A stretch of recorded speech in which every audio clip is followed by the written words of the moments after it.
Oh, I guess I'll greet us. My bad. I was expecting Tyler to do it, but I realized this is our show. Yeah, no, it's okay, Tyler. I'll do my own work. My apologies. Greetings, everybody. How are we doing? Welcome back to STF and Friends, the Feast of Ravenmoor. Man, oh man, we had a good time with the first episode, and we have all been itching to get back to this game for the last few weeks. Before we get started, and before I hand it over to Tyler, I'd just like to do a quick shout out to Emily. She didn't actually get to say hello to all of you last time because she didn't have her mic plugged up, which I didn't know when I put her on the spot. But this time, I gave her the heads up, and she is in there. Say hi, Emily.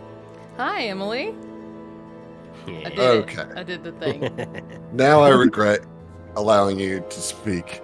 Hi, Hungry, I'm Dad. Yeah, okay. Right. Okay. I'm- I don't know what you expected from me. That's my favorite joke, Heath. Don't you dare soil it. Emily, do you want to talk about the news that we officially became Twitch affiliated? Yes. So it's pretty exciting, or at least I'm excited. I hope everybody's excited.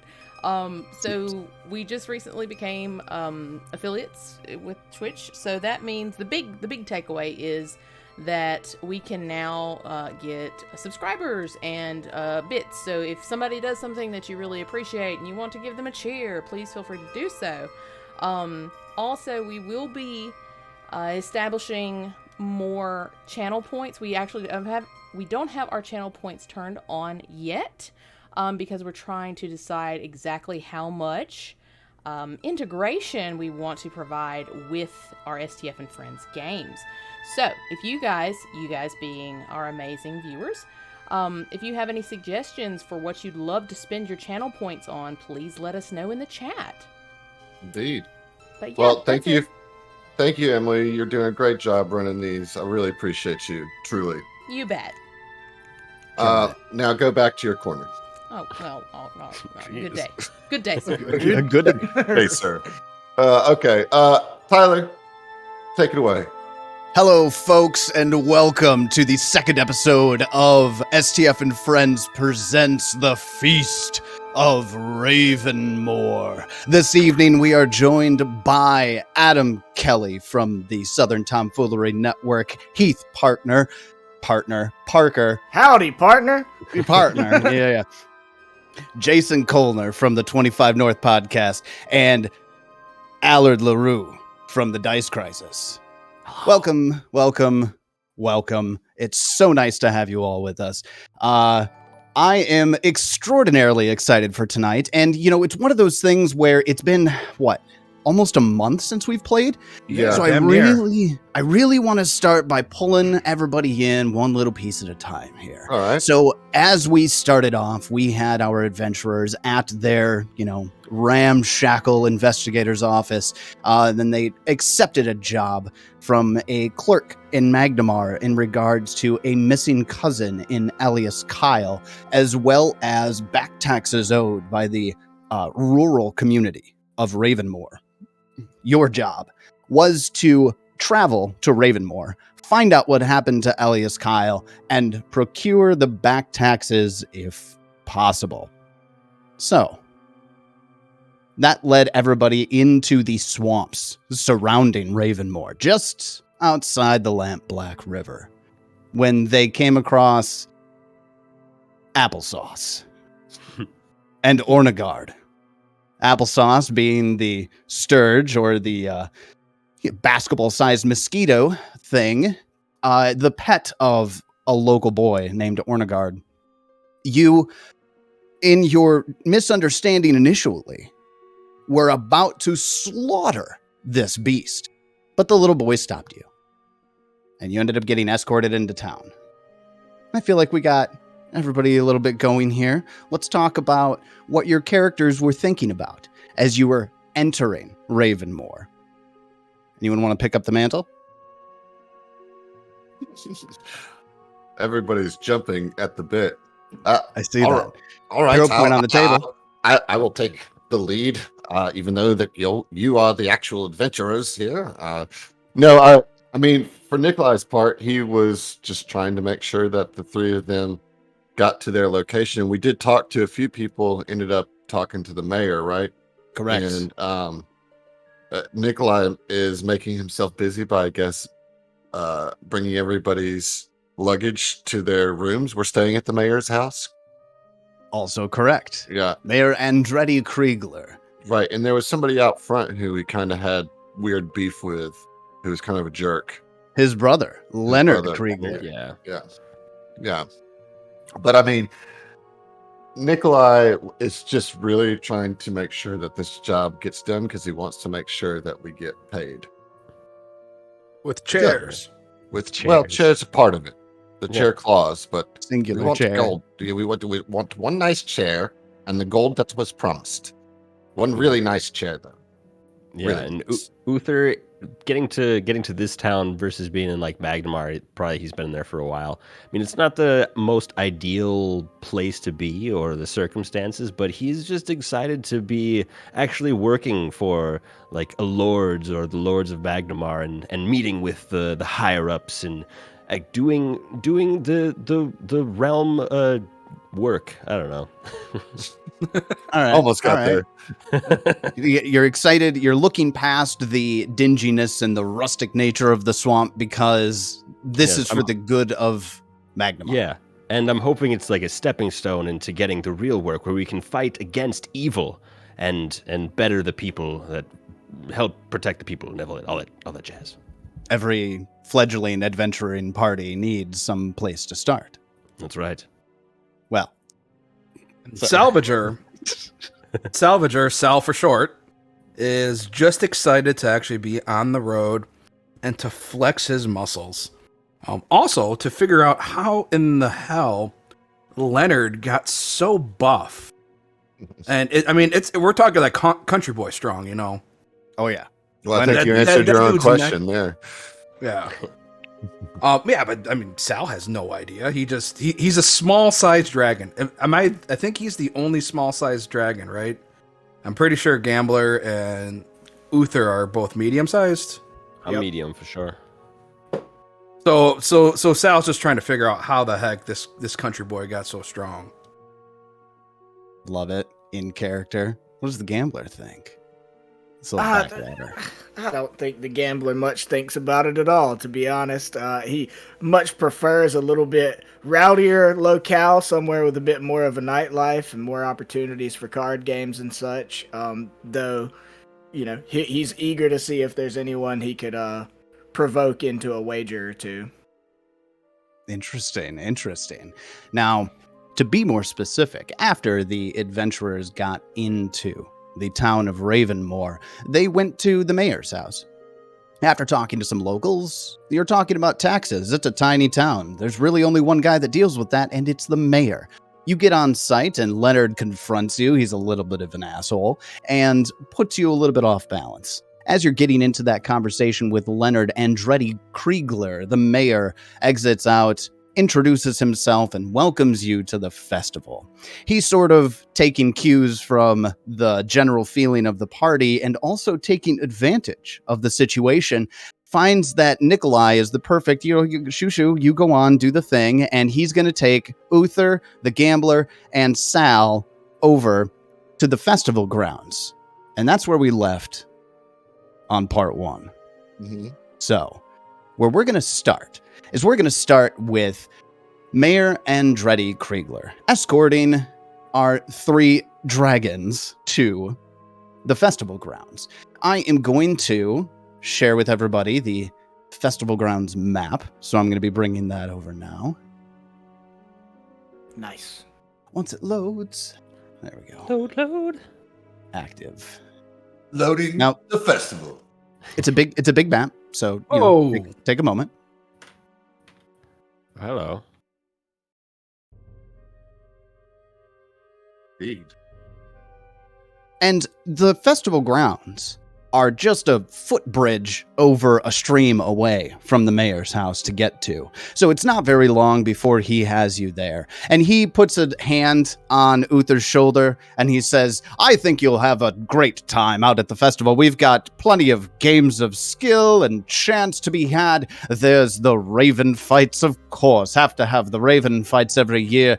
There's so many different things that you can do, but more importantly, the food is delicious. Local tastings only. What do you recommend for newcomers? Oh, all of it. All of it. They take a list. little bit of everything. All right. Taking the local color, the local flavor. Talk to some of my my constituents and enjoy yourselves. Have a brew. And he looks at each of the dragons in turn and says, I will be joining you for dinner later. For the moment, I'm going to go get Leonard and see if we can gather together those tax funds. Again, really, my apologies for the misunderstanding there, but we'll start that process, get it taken care of, and I'll be joining you very shortly. Sound good? Yes. Yeah. Yes. As long as we can get those tax forms, we can get out of here sooner and track down this Elias feather. Gotta track the Elias. I think he's gone. Good luck finding him, but starting in Riddleport, that's a good idea. Starting in Riddleport. Well, you enjoy your time. Starting anywhere other than here would be great. Have I told you all about that one time that I did spring break in Riddleport, and I had just a little bit too much, and I have... Oh, okay. Go on. I love hearing the story. You know I love hearing the story. You just No. every Hold the Friday. Hold the thought. There's pork chop on the stick. Ooh, let me get a piece of that action. I see apples, but no sauce. The sauce is in there somewhere. Okay. So I'm going to go ahead. I don't know exactly what the audience can see here, but I'm going to just kind of describe the festival grounds to you.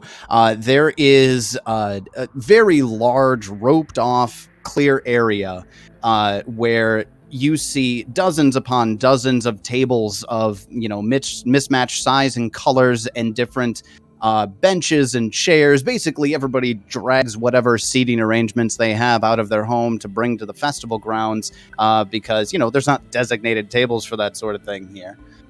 There is a large bonfire that's in the middle, roaring with life. And even around, and you can't see them on the map, there are bonfires that are speckled all over the festival grounds.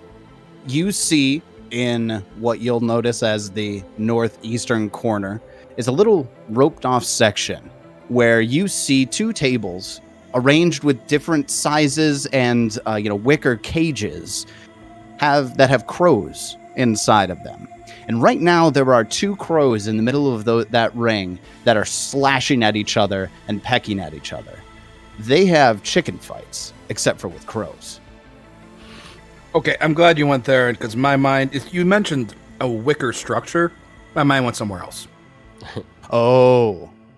No, there's no bees here. Good. The gambler, for one, would immediately, there definitely are opportunities to gamble on their version of cockfights, let's check that out, is his mentality.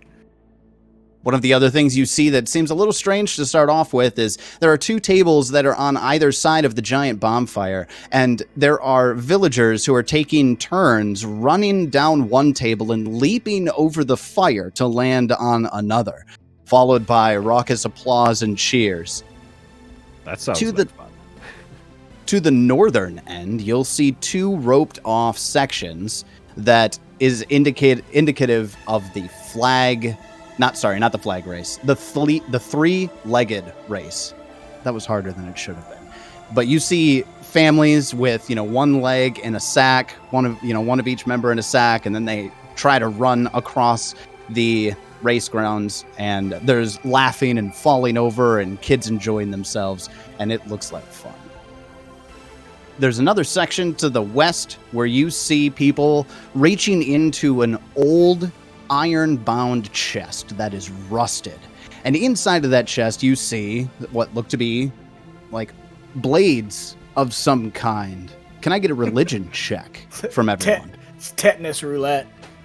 Do you want this private? Mm-mm. Okay.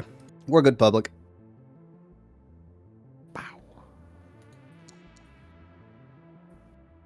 Well, I'm trying to roll. There we go.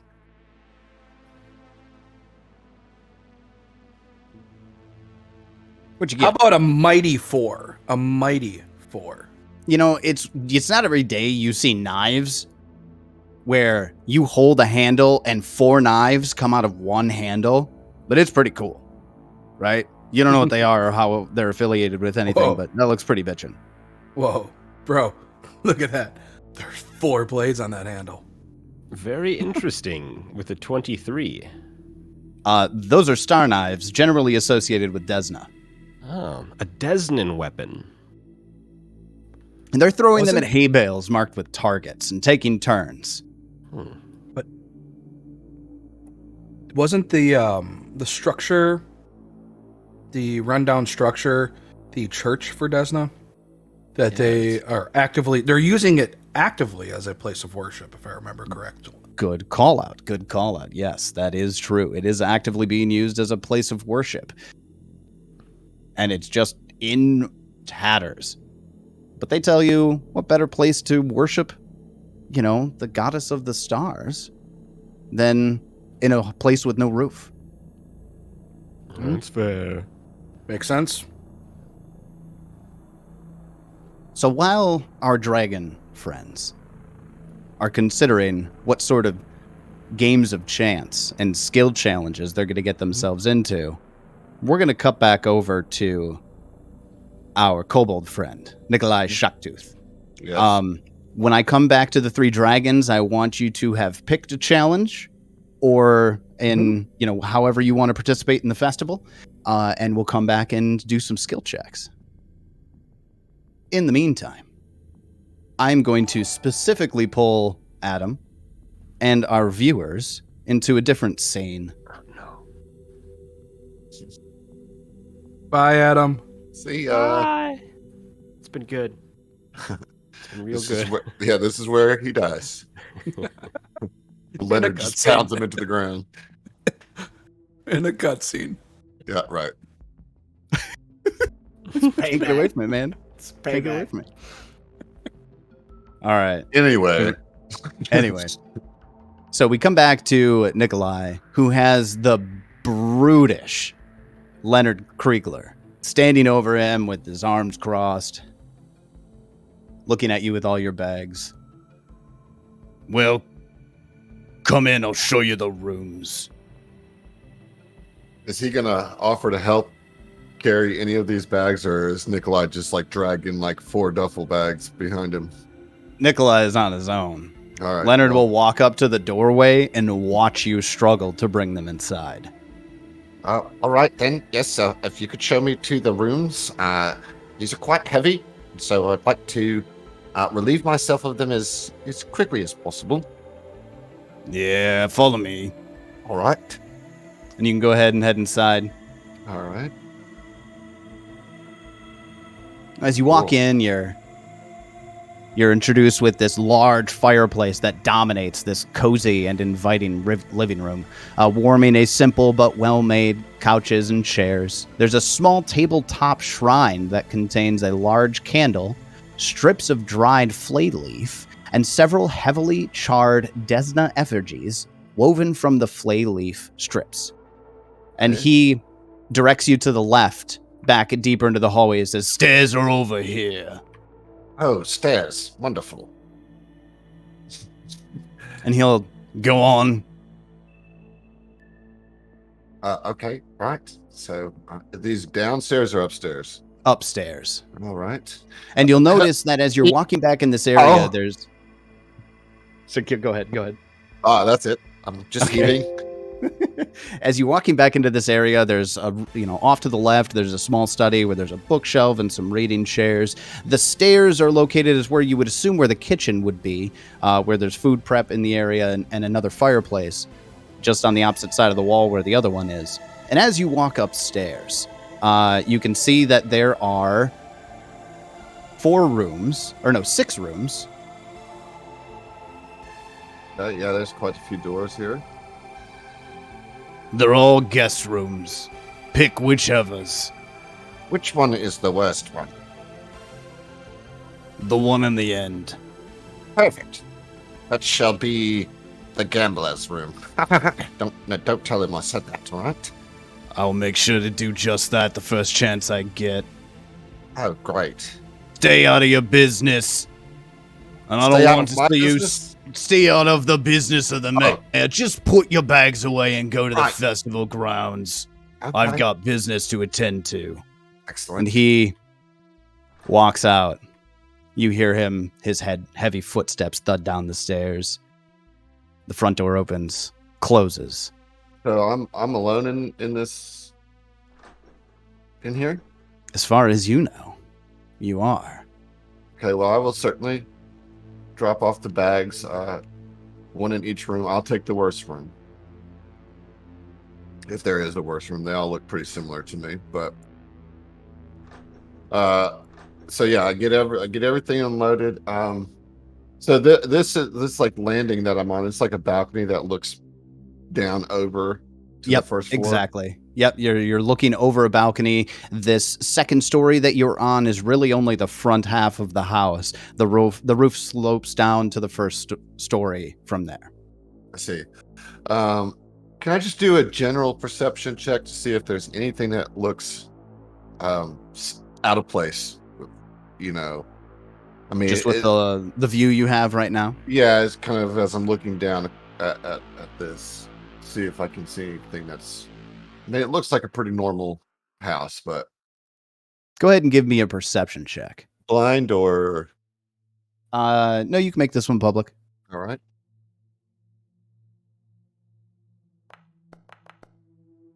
I think that's going to be a 15. Okay. No, it seems like a really standard abode. In fact, given the state of the village at large, this is a really nice place. It's well kept up. The floors are clean.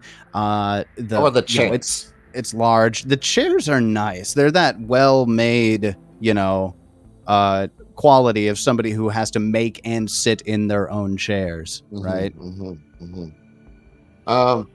Okay, so I'm gonna head back downstairs. Are there any?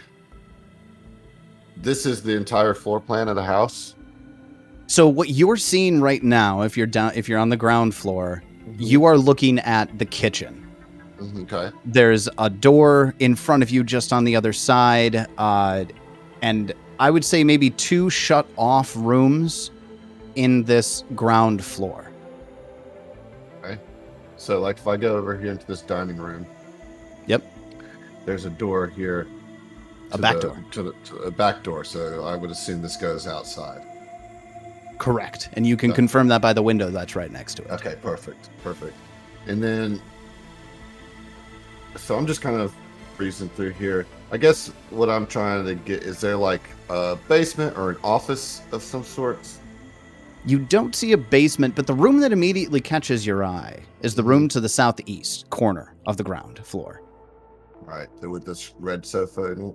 Yep. Right. Now, this room is much more comfortable, and the garments and the trappings of this room are much more rich than the rest of the home. There's velvet cushions on the couch.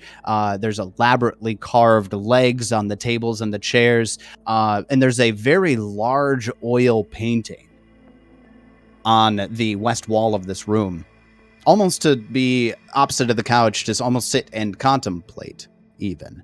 What is it a painting of? It's a painting of a woman wearing well-to-do clothes. She has a fine dress, but not too frilly. It's very work-centric. And she looks frail. She doesn't look old. She looks like she's in her mid-40s. And her bones are clearly visible. Her skin is sagging, and she looks almost sickly. This is a painting. Somebody painted. A painting. Yeah. Okay. Not a woman you recognize. Yeah. And so this is just like a sitting room, like a nice kind of lounge sitting room, smoking room. parlor. Yeah. Yeah. So I don't see any offices that look like there might be tax documents or those types of things. No, nothing like that. But as you're searching the room, you notice another painting. Okay. This one looks like the same woman on the western wall, except for this time she's flanked by two robed figures. And those two robed figures have what seem to be moth wings that are coming up around and seem to be sheltering the woman. Are they human? Otherwise? Shrouded figures, you can't really tell. Like so they're like hooded, Deep cloaks. Yeah, gotcha. Yep. Cool. So maybe some Desmond cultists, but I don't know. We'll see. It seems out of character for Desna, but who knows in this town. All right. Well, just a quick, no big deal. Look under the rug to see if there's any trapdoors or anything. Nope. Okay. No trapdoors. And no safes behind the paintings. To like if I could look to see if maybe there's like dust around the paintings or any indication that they move. When you get close to the paintings on the wall, you can see where they're hooked into the walls, and they're not exactly a sturdy hook, but you can clearly see the wall behind the paintings, and no lines of dust, no cracks or anything that would indicate something behind them in any way. All right. Well, I shred all the paintings with my claws. Oh, shit. Like, why? Get right in it, right? No. I hate oil paintings. No. Okay. Well, I mean, it doesn't seem like there's much else to look at. I'll take a peek out back, though. Let's just see what they got going on in the Take a peek out back. Yeah. When you open the back door, you take a look out, and the house, the Kriegler Manor, it being that we're in kind of a swampy terrain here, and it being such a nice plot of land for the area, is raised up from the water level quite a bit. And you look out and you see fields, just acres of fields. Mm-hmm. And then the Lampblack River. It's a decent sight.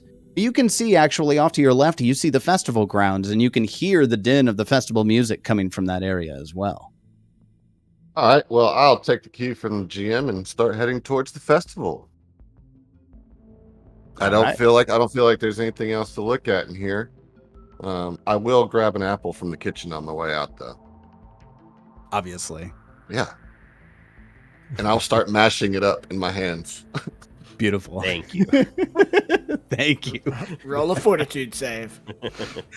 All right. So we're going to come back to our dragons at the festival. We're going to bring, hold on, I think, Adam, I might have to pull you in here specifically, and the audience. Pull two. Audience.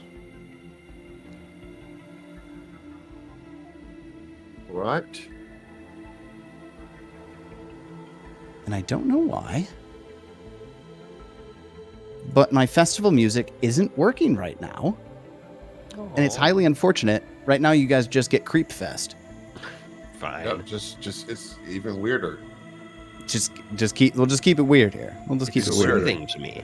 Things have gotten weird.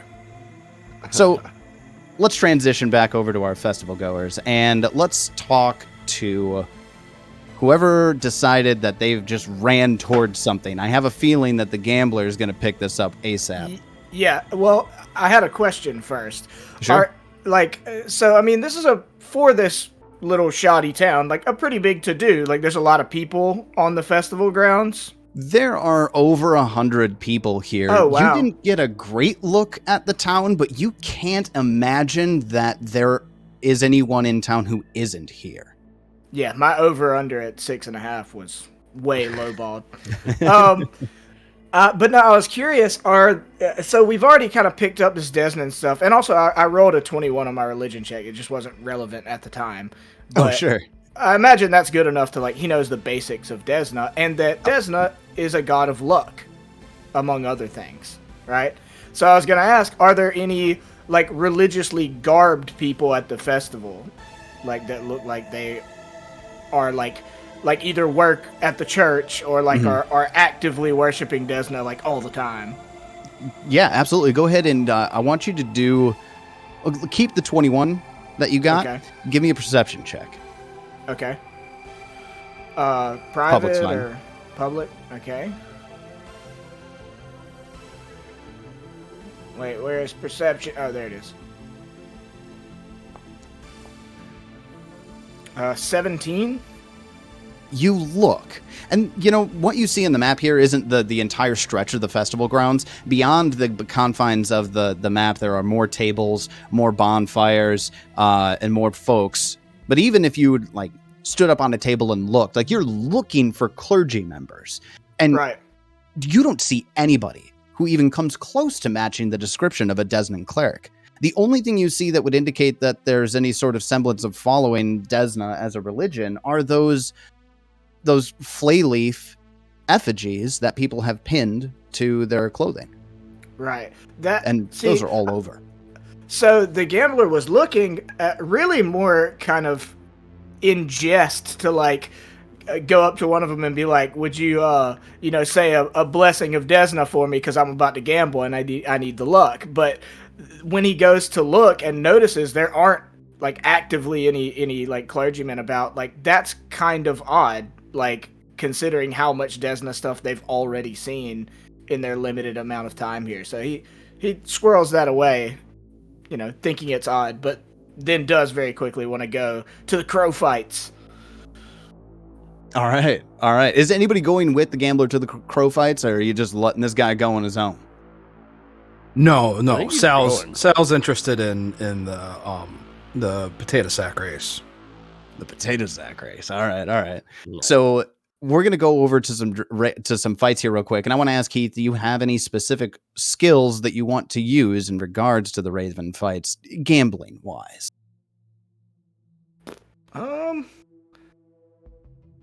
I don't know if you have like a lore gambler. Well, let me double check on my skills here. Let's see. No, not really. I mean, I have. Really, my best stuff is like medicine, and then like intimidation and diplomacy. Okay. And deception. What's Like, your all the charisma skills I'm good at because I'm an oracle. Got it. What's your Well, then lore? I don't have one. You should have a lore. Yeah, everybody gets a lore. It Do comes you from just your pick one, background. or is that from Well, a list? Comes from your Background background. usually. And It actually, should be gambling lore if you're. I was gonna say, I think gambling lore would be what you'd get, if I'm not mistaken. Oh, okay. I don't Games know. lore. Yeah. Yeah, games. Yep. Games. That works. Okay. Well, So- it's not on my sheet, but I mean, I mean, don't you're know what trained my in it, modifier so- would be. Plus 5 8, right? plus your intelligence. Okay. Keep in mind, lore DCs are generally lower than standard skill DCs. So keep that in mind when you're choosing what to use for what I have for you. It would just be a 5 then. I am of average intelligence at best. Got it. I'm a +4 charisma, +3 strength kind of guy. Got it. So you make your way over to the Raven fights, and the fight that you saw from across the festival grounds is over, and the owners of those ravens take their birds to the side, and there seems to be a clear winner, and they begin patching their birds up right away. So the first thing you see is that they're not fights to the death. Okay, well that's good. So you come up, and one of the guys says, "I heard about you. You met Onagard outside of town, right?" Yes, me and my compatriots in our fledgling adventuring party. And a guy with a drink in hand stumbles up to you and goes, "You got a bird to fight the fights with?" I do not carry around a crow with me. I was coming to see if I could wager on an already scheduled fight. One of the more clean-cut men at the table goes, "A gambling man." And he throws down a silver. By profession and name, my man. And he throws one down, too. "There's a fight coming up. We've got Grizzle versus Vinegar Tom. I'll put this silver on Grizzle. Well, I'm very happy indeed that you said that, because I wanted to take Vinegar Tom immediately. Wonderful. And give me, sorry, I didn't mean to do the NPC voice there. Give me your check here. Lore games? And, yep, for games. 13. So, as the birds and their owners are getting squared up to start the fight here, you realize that you made a good choice. Not only is Vinegar Tom just a little bit of a bigger bird, but Grizzle looks a little sluggish. And when you look over to the man that you just made a bet with, as the ravens are revealed, because they're kept under canvas tents until the moment of the fight, you see worry start to go plain across his face immediately. And the birds get sent at each other, and Vinegar Tom beats the hell out of Grizzle. And Grizzle gets knocked out. Fine, take your silver. We want to go play some other games, maybe. I was invited to a festival, my friend, and I intend to wager. Then wager we shall. Now, what? Sal. Then wager we Sal. Not you, Sal, but if you would like to wager, it's also a possibility. So the gambler makes a friend over at the Raven fights. Yeah, at least a kindred spirit, you know. There you go. Well, it's between Sal and Uther. Who wants to go? I was gonna head over to that fire pit jumping station. Oh yeah. Okay. All right. And Sal's heading over to the race. To the race. So let's do Sal's real quick. Sal, as you get up to where the race is, you look around. You're looking. You need a partner. Everyone here's tall. Yeah. Nobody here is a halfling or halfling size. You're pretty sure this town's made up entirely of humans. And as you're looking around, very obviously, for somebody to partner with at the starting line, Ornegard comes up to you. Oh, shit. Whoa. Nice. Whoa. Hi, Horny guard. What's up, bro? That's not my name, but hey, I'm doing good. Thanks for coming to this festival. Dude, I had one of those pork chops on a stick, bro, and they are ridiculous. Wasn't it great? The food here's always great. I gotta tell you, hey, what about this race, dude? What's this? What's the deal with this thing? Oh, the race? Can you win a medal or something? Oh, I think it's just for fun, but I think it's a bragging rights thing. Oh, I love to brag, dude. Yeah? Okay. Who are you going to race with? Or do you have 3 legs? Well, I mean, I got a tail, but that's not a leg. Hey. Dude, how tall are you? And he just like stands up as tall as he possibly can, puts his chin up, and he just comes shy of your eyes. But he's not much shorter than you are. That tall. 310. Oh. Whoa, I mean, there was this one time, where I used to be on spring break. 40 feet tall, I used to be 40 feet tall, but I mean, now I'm not. So, I mean, we're about the same size, right? Maybe you'll be 40 feet tall. Be so cool. Oh wait, my dad's not 40 feet tall. No, it's like magic and stuff. Well, I don't know. You're gonna have to ask the gambler. He helped me out with that. Okay. But do you want to race? let's do it, bro. Okay. Are they teaming up? Like the two of you are teaming up to race someone else, or are you racing each other? Ornegard grabs a sack, puts his right leg into it, and says, "Come on!" And people are lining up for a new race. I want to nudge my new friend and quietly place a wager, a 1 silver wager against Sal and Ornegard. I don't know, man. Ornegard's got some balance on him, that kid. All right, I'll take your bet. Put up another silver.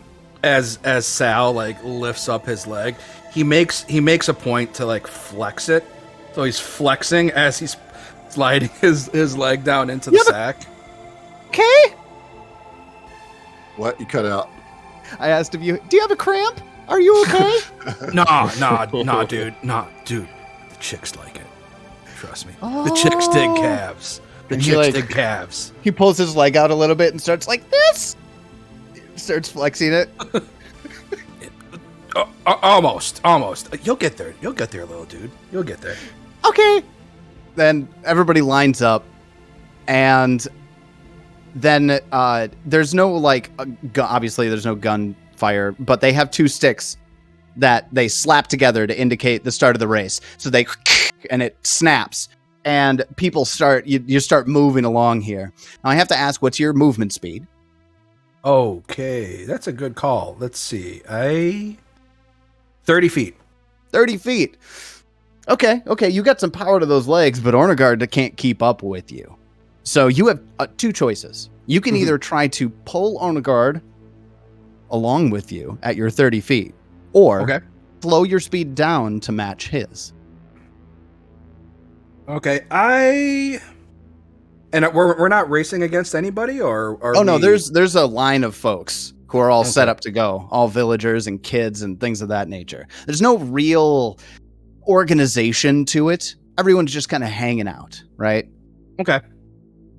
I'll slow down. Okay. And is there any sort of like motivation type check I can do? For him, not a bad idea. I will allow you to aid his acrobatics by using whatever skill you would like to try to cheer him on with. Okay, let me pull out my skills here. How about diplomacy? Diplomacy? I can get down with that. So let's actually get your acrobatics check out of the way first. Go ahead and roll that for me. Well, 17. Sal's an acrobatic dragon. You successfully keep your balance on the first leg of the race. Go ahead and give me your aid check for Ornegard. 18 diplomacy. That's just a little shy from being able to successfully aid Ornegard. Okay. He's a realist, but he still puts the grit on his face and he powers through with you, and he's going to go ahead and make his check. All right, little bro, we got this. Come on. Look at that. Bro, you got this. Ornegard's rolled a nat 20. Beautiful. Son of a bitch. See what I mean? Believe in yourself, bro. You got to push through it. Come on. Yeah. Don't let your dreams be dreams. We get Shia LaBeouf on everybody. All right, so you get through and you pull ahead in the first 50 feet of the 150-foot course. But now you start getting into some of the rougher terrain. And by what I mean by rougher terrain is just this is the stuff that has not been flattened and there are divots in the ground here. Give me another acrobatics check. All right, dude. We got this. Just got to watch out for them potholes, bro. Oh, no. Oh, okay. Watch out for those potholes, Sal, because you take a digger, bringing you and Ornegard down. Oh man! And the whole crowd, which is like there's people gathering up on the sides and like, oh, get up, Ornegard, get up! Shit, dude, my bad, bro. You're both going to have to make acrobatics checks to get up. All right.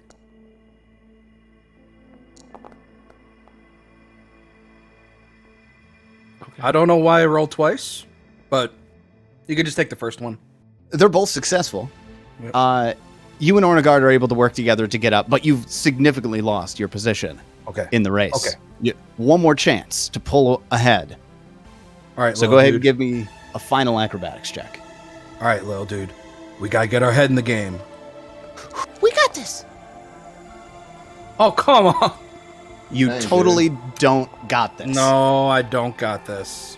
And Sal just having a hard time regulating down to 20 feet on his movement speed, and the two of them take another trip, and the crowd is mixed between ohs and bust out loud laughter, and the gambler's over here snickering under his breath. as the guy next to him grudgingly hands him a silver because another team crosses the line. Nice. All right, little bro, you did awesome. It was my bad. I hit the pothole. I fell. But dude, just believe in yourself, man. You got this. If you had eaten your power bars instead of that pork on a stick, perhaps you wouldn't have had a cramp in your leg. The power bars are in his suitcase. Oh, right. Yo, Nikolai, bro. If I'm you not had even been there. here, okay. I'm sorry. If you had Adam been here, doesn't bro, think- you would have been my partner, you know. Yeah. That's Also, okay, I've- Sal. I had so much fun. I've seen this man fueled by pure pork for years. What do you know?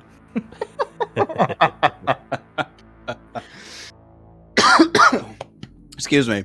Well, as Sal gives Ornegard his little, pump up speech and is good natured and a good sport about it, a lot of the adults in the area take notice, and you see them nodding their heads, and a couple even come by and slap you on the shoulder. Somebody comes by with a drink and hands you a tankard, as you seem to be maybe getting a little bit on the good side of the locals.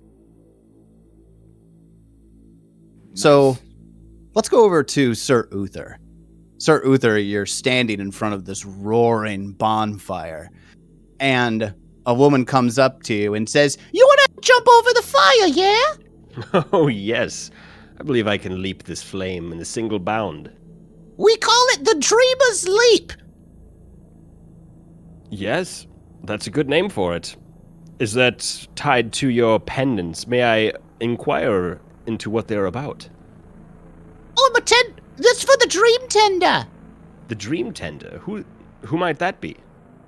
"Or the Slumberer. The Dream Tender." Does she watch over your town? "Of course she does." Very interesting. Well, how do I get signed up for this bonfire jump? "Well, you jump on a table," and she slaps you on the butt to get you to Oh, hop up onto the table. I'll hop up on that table. It reminds me of Riddleport. You're very forward, ma'am. I What is your turned to my name? gambling friend and I'm like 2 silver on Sir Uther. Making the jump. All right. So as soon as Sir Uther gets up on the table, because there's a lot of tables here, and there are people eating, appetizers and things of that nature.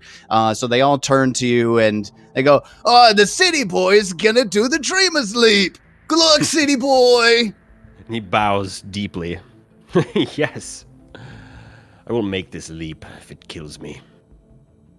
So you're allowed a 10-foot running start from one end of that table to the other. So go ahead and give me an acrobatics check. Oh, And dang it. depending on your result, I want you to narrate how you think you did before I tell you succeed or not. I have a question. Can I give him guidance discreetly to try to influence his ability to win this check? I'm a gambler. That doesn't mean I'll allow it. I'm not a cheater. I'll allow it. Let's see. Go ahead and give me your deception to try to lead your gambling friend here off of what you're actually doing. Okay. I love it. Deception. Nice. 22. Pretty good. There we go. Pretty good. With a subtle finger gesture and a redirection of the man's attention, Sir Uther, you get a +1 status bonus to this acrobatics check. Brilliant. I don't know how to add that on my sheet at the moment, so we'll just add 1 to whatever I get. Oh, you Yeah, said that acrobatics, not athletics. Yeah, acrobatics. Whoa, Luther. It teased you. It teased you on that 20, man. He takes off those first 2 strides. He's like, "Oh man, I'm gonna jump over this flame. I look so good with my blue hair." And then I'm assuming he gets to that last step before leaping over the fire, and maybe his foot just like slips off the table a little bit, and he's just like, "Huh!" You just body into the bonfire as a shower of sparks and smoke just billow out to the side. There's gasps of alarm, but you take, let's see, how much He like ruins it for everybody. Like puts out the fire with his whole body. Scares anybody else off who is gonna try it. I really wanted to change shape into a dragon as I went through the fire, but Got tripped up, man. You're going to take 4 points of fire damage. All right. I don't have any resistances, so that's all going through.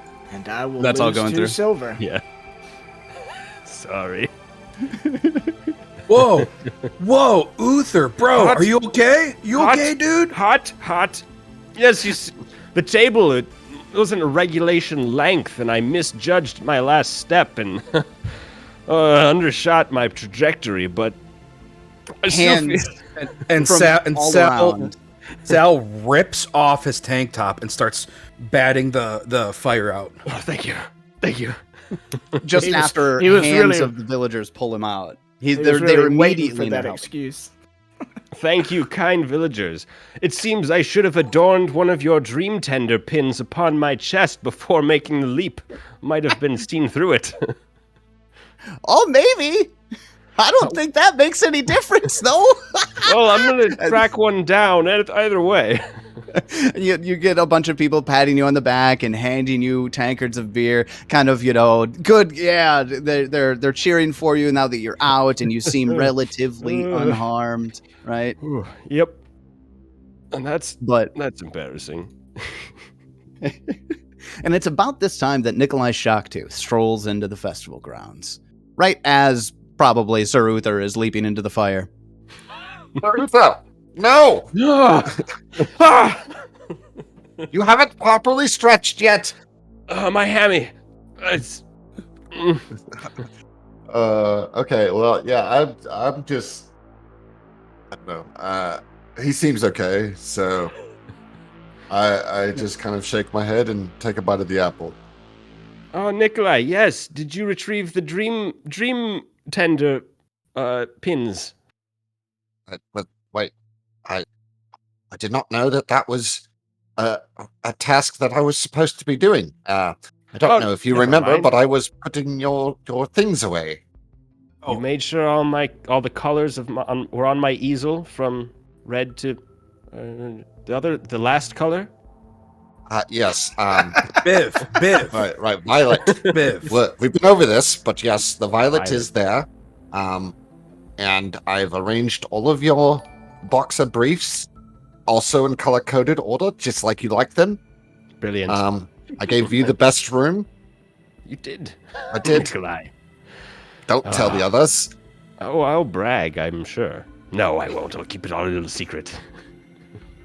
Standing next to his friend Sal, the gambler just nudges him. He's like, they have an uncomfortably close relationship. I told them to put a sock on the door, bro. But I don't know.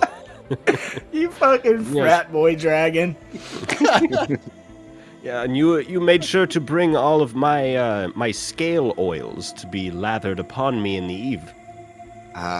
Yes, I did not forget the oils. Yes. You never let me forget the oils. It's my favorite part of my bedtime routine. Scale oils. Well, I thought it was when I read you the stories. I like it when you do both at the same time, but sometimes you get the books all sticky, and I understand you have to switch it up, but... Yeah, well, sometimes it's difficult to hold on to the book while my hands are all slippery with the oils. It depends on which oil you are using that evening. Mm-hmm. Gambler's friend nudges him. You're right, that is really weird. I know, right? Yo, Nikolai, you got my backup tank, bro? Your what? My backup tank. Don't worry about it. I can go tankless. I was gonna say Sal's there with a ripped tank. Right. You do look like you could use a new one, but no, I have them all starched, hanging up in your room. It's okay, bro. It's okay. It's time to show off these packs. Something tells me that was actually the right answer. It was not bringing the Yeah, replacement. he's not having lunch. He was wanting an excuse to remove his shirt from the time we walked into this town. Wow, sun's off out, your guns shirt. out, bro. Sun's Your out, shirt guns was out. ripped off before I even was on fire. It was impressive. Also, it's a tank top. The guns are inherently out. now the cannons are out as well. But not the, I don't know, cannons? Is that what the pecs are called? What do you call your I don't know. pecs again? Hex, I guess. Jeremiah and weed. And Cool what? frog. Jeremiah and weed. And weed. They are All right. jolly fellows bouncing about. So as you guys are mingling and getting caught up now that the group is back together, a couple of folks come by. For example, the gamblers' little side friend, they keep on making some bets here. And, even a few others that have just been patting you on the back and handing you beers. They start chanting for something. It starts off small, and in the southeastern corner, greased pig, greased pig. Greased pig. Come on, city folks. Greased pig. Greased pig. Greased pig. Greased pig. This sounds right up your alley, Sal. That was my nickname in Riddleport, bro. And a bunch of folks just start kind of like leading and almost pushing you guys all over to the southeastern corner of our map here, where you see a very large mud pit that is circled off with a rope fence. And there's a wooden cage on the one side that got brought in. And there's a pig that's in there that's squealing. And there's kids with jars of grease that are just reaching in and slathering and slapping grease all over this pig in this cage. And it's just squealing as it's being greased up. And you're all asked to participate in the Catch the Greased Pig. I hate this goddamn town. I would be much obliged to catch your greased pig. Why don't you head on into the ring, city folk? You can see yourself what it's really like to live out in Ravenmoor, getting dirty and trying to catch the pigs when they get out of the pen. Woo! Well, I mean, I ate that dude's brother earlier on a stick. So the objective here is to catch the pig, pin the pig in the mud. Is that right? And one of the guys who is over by the crated pig, he looks at one of them and points over to these are wranglers today. Yeah, I'll let the pig out in the mud pit, and you catch the pig while it's in the mud pit. All right. Seems straightforward. All right, fat dragons. I believe the three of you have this. I will cheer you on from the sidelines, and let's make a good impression. Yes? Absolutely not. No? Under no circumstances am I taking my nice vest shirt combo into that mud pit. I'll catch all the pigs. Send What more about pigs you? in. What about you, Sal? You're already shirtless. Yeah, let's do it, bro. In Sir one Uther, you got this. Let's do it, man. High five, my friend. Well, hold on. I gotta jump. I gotta jump. Oh boy. All right. So it sounds like Uther and Sal are getting into the ring with the greased pig. And the crowds begin to gather around from all over the festival grounds. There's not much more than 100 people here, but you're almost positive that nearly all of them are standing around this ring. And the guy that the gambler's been hanging out with nudges him and he says, I'll put 5 copper down on the pig. 5 copper. Have you lost your nerve, my friend? Feel 2 like- silver. I feel like the gambler would kick Nikolai into the ring. give me a diplomacy check on that one, actually. All right.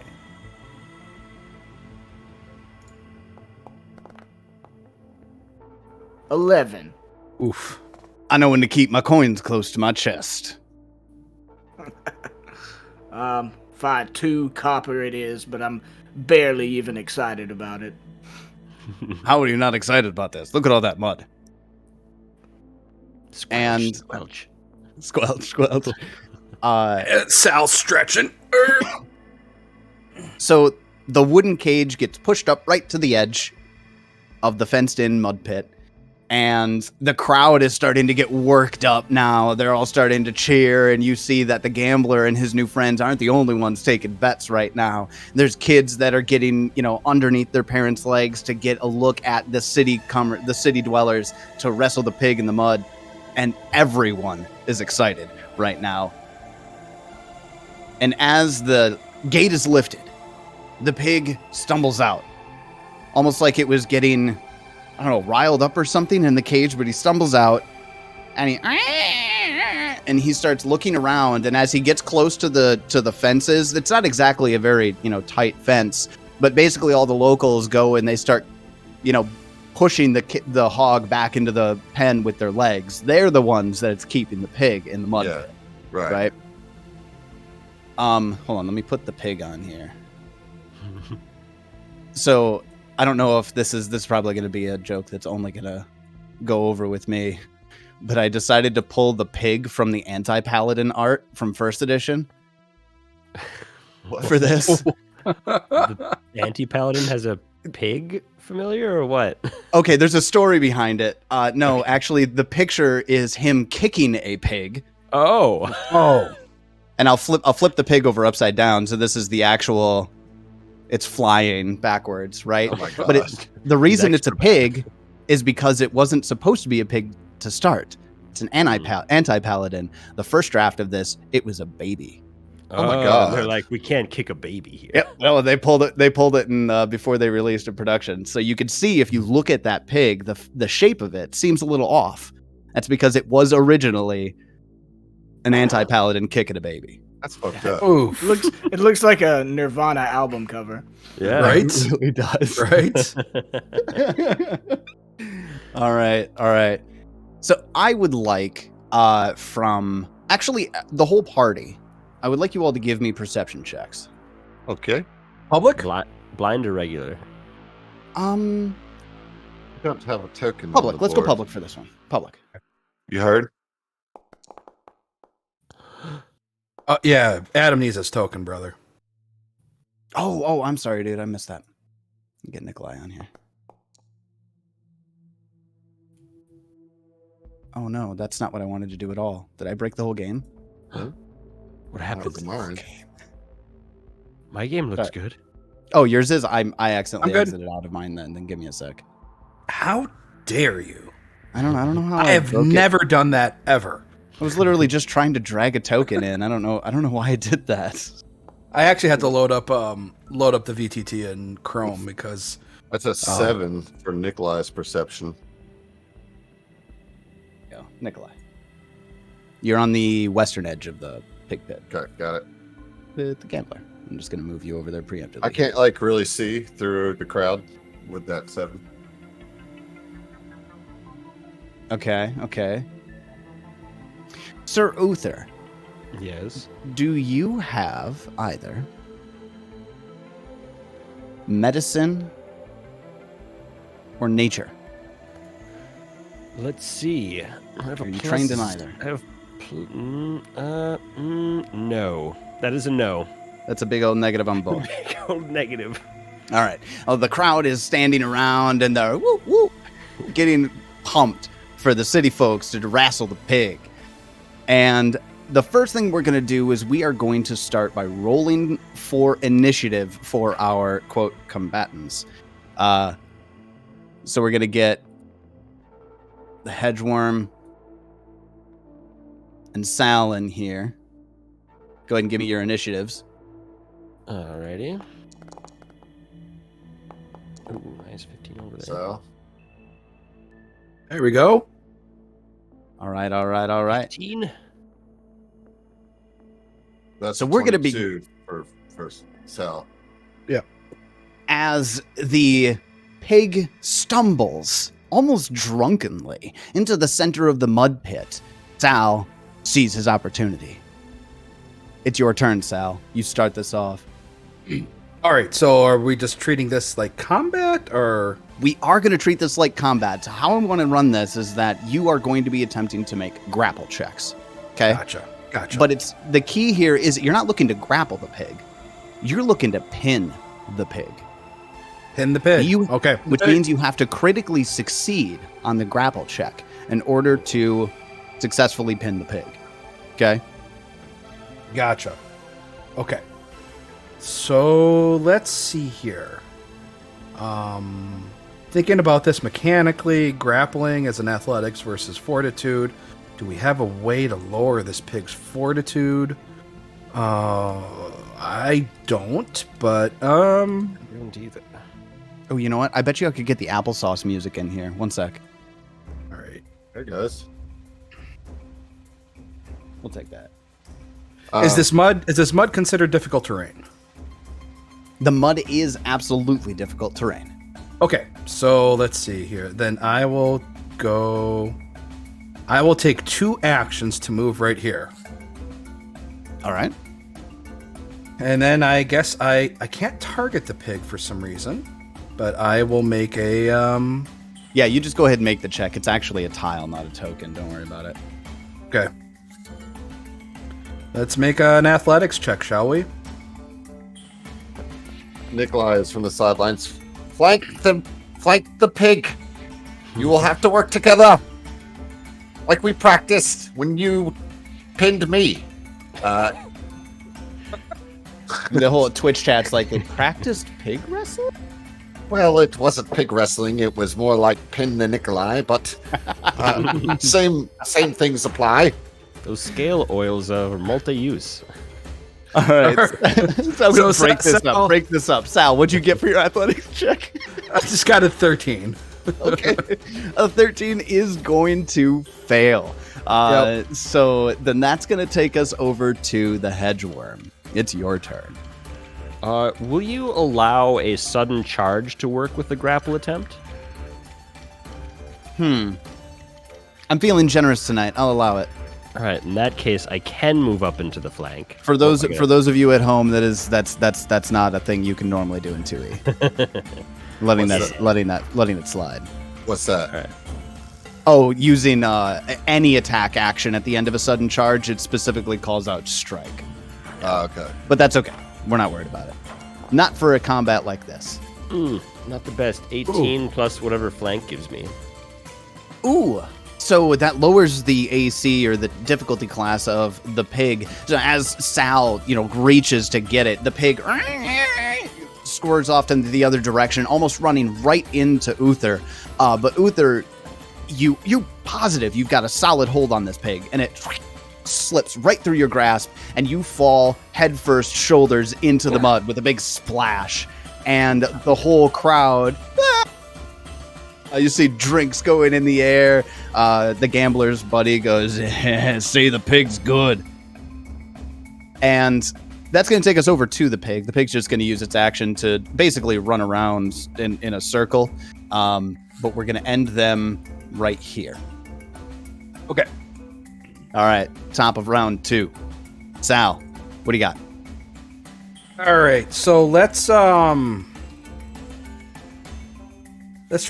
tumble through this pig. So Tumbling through. So 1 action to move to like here, for because it's difficult terrain. Mm-hmm. 2nd action to tumble through to catch it flat-footed, because I'm a rogue. I was going to I'm a say, rogue. how do you manage? What do you mean? I was making a joke. You're a rogue. That was supposed to be where you go, I'm a rogue. Haha. Pew pew. Anyways. I gotcha. Yeah. It's okay, man. Here we go. Acrobatics check to tumble through the pig. Look at that. The pig ain't no match for you tumbling through it, at least.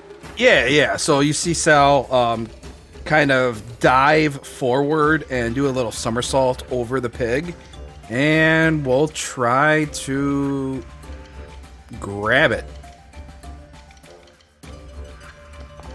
No, that's an acrobatics check, but you can take a nat 1 for the athletics. My bad. So the mud, Sir Uther's all covered in it, all over his chest and his chin.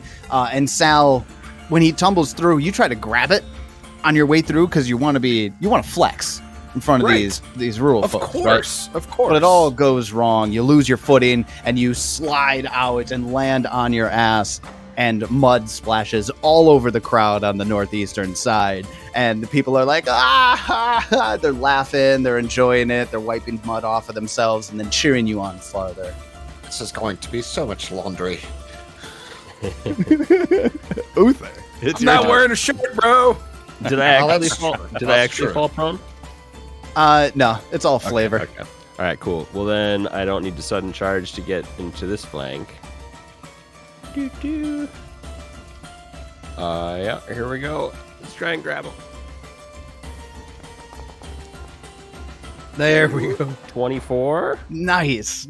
So Sir Uther leans down and you're not messing with this pig. You get a low center of gravity and you get a good grapple on it. And you grapple this pig, but it's squeaming and it's squirming and it's wriggling in your grip. If you don't get this thing pinned, then it's going to just pop right out.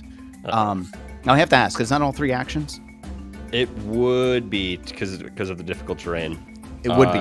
If I Okay. sudden charged instead of just moving up to it with 2 move actions, then I would still have 1 action remaining. The best you get is another grapple to hope that you succeed because it's flat-footed because you're grappling it. Mm-hmm. But I'll allow it. Now, Okay. you will take a -5 because it's an attack.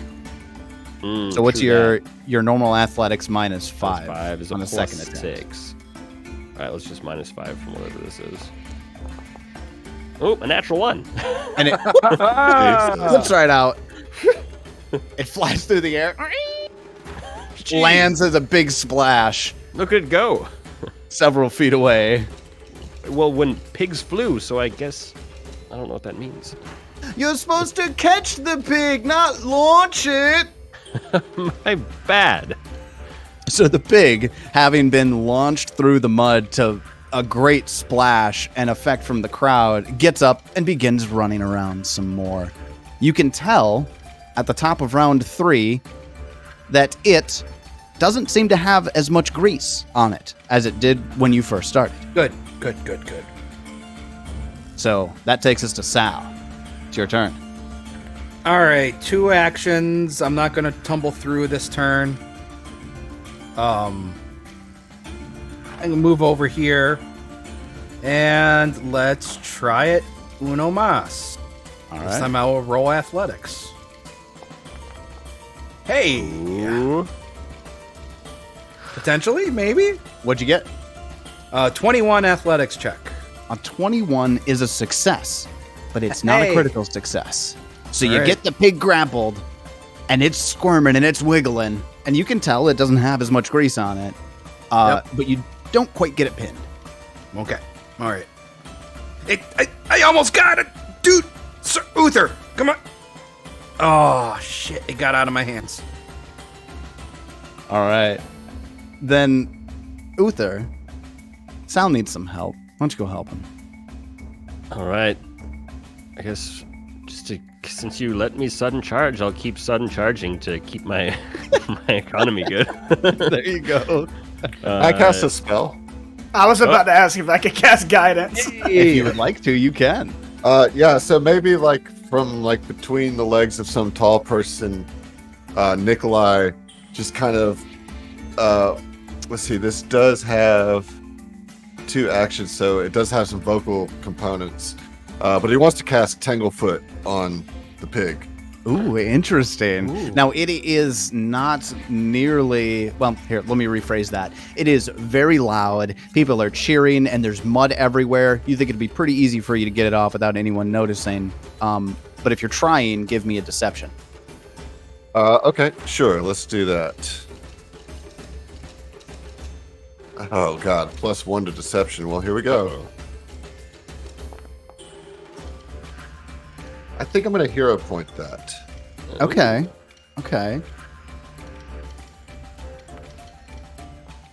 There you go, did. dude. Yeah, That's you right. did. Now, Dirty 20. Nikolai, Dirty 20. That was Nikolai. a 7 to dirty 20. That's nice. for our Now, Nikolai, listeners. while you are hiding that, you are just about to cast it when you look up and you see Mayor Kriegler scanning the crowd, and he looks down at you, but you just, take a moment, turn around, cast it discreetly. You're pretty sure he didn't see you, but you were about to just cast it right in front of the mayor. Right. You're pretty sure that you got it off. Okay, Pretty great. sure you got it So off. I'm going to cast Tanglefoot then. So you'll be making an attack roll against the pig. Okay, here we go. Oh, Natural one. Of course. If we were doing fumble cards, I'd roll a 50 percentile to see which one of these two you Tanglefoot instead. You can have my hero point. Do you allow that, Tyler? I'd be fine with it. They're your resources. All right. Thank you, Heath. You're welcome. All right, that's a little better. That's better. Another dirty 20. That'll do. That'll hit. Okay. Well, then with a success, they're going to take a -10 penalty to speed. And that's it, I guess. No, that's all right. That's all right. I am lowering DCs on my side because I loved it, and you spent 2 hero points. Well, yeah, I mean, that's what I get on the success, you know. No, that's legit. That's it. I like it. I like it. In the when the pig splashes and there's mud flying everywhere, Nikolai picks the perfect time to just kind of slide that Tanglefoot I'm like, through. May your pork hooves be caught together. Bloop, bloop, bloop. and Tanglefoot comes like through the mud up around and kind of like cakes his hooves. What's funny is you have to say that exact thing anytime you use Tanglefoot, whether or not a pig's involved. You better write that down, man. What was it? I don't remember. Yeah, May your pork hooves be tangled together. Yes. May your pork hooves be tangled together are the verbal components for my Tanglefoot spell. We're setting canon here, Twitch. We're setting canon. All right. Beautiful. So let's go ahead and get your assist on this gambler. What are you doing, and how are you doing it? Well, I was gonna cast guidance on one of my allies for their next attempt to restrain the pig. To give you an idea a where they're at touch? right now. Say again? Huh? No, it's 30 feet. Nice. 30 feet. Yep. It has an immunity for an hour, but I'm assuming it's been an hour since Uther got guidance for his jump, right? Oh, yeah. Things are, as far as the time is going, we're probably getting close to dinner time.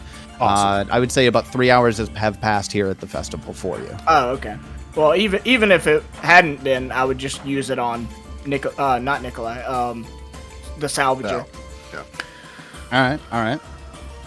So, to give you an idea where we're at, Val currently has the pig grappled, but not pinned, and Uther is up.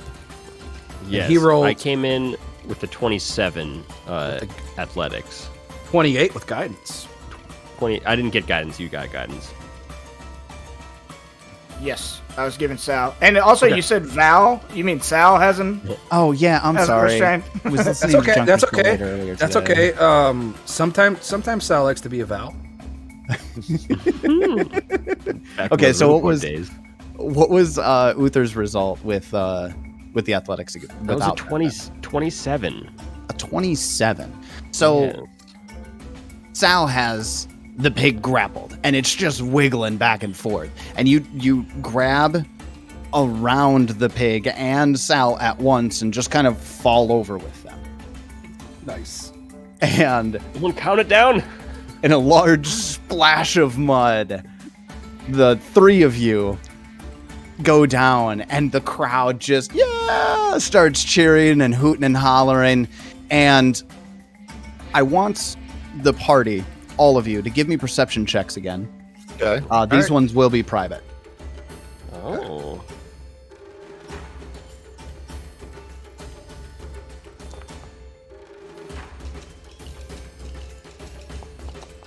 Oh shit. Private. While these guys Oh, are no, figuring blind. this out, Emily in the background, we're probably going to break pretty soon. All right. I think we all rolled our privates. You got them? Okay, let's take a look. All right, Sal. While you have this thing in your grip, it starts squealing. Obviously, it's been squealing this whole time, but something different enters its vocal quality. Almost this gurgling that goes with it. And it not only is squealing and gurgling at you, but it's twitching. not its arms and its legs and its hooves and its body. No, like portions of its skin are twitching and pushing against you as you're holding on to it, almost as though there's something underneath the skin of this beast and it is trying to burst out as you're holding it. It's the tax collector. He's the pig. It was big the whole time. Oh, bro, this ain't right. This ain't right, dude. What do you mean? We're victorious. What do you do? I'll let go of the pig. Cause it's twitching. Uther, it's twitching. If you're letting go, I will claim victory for myself.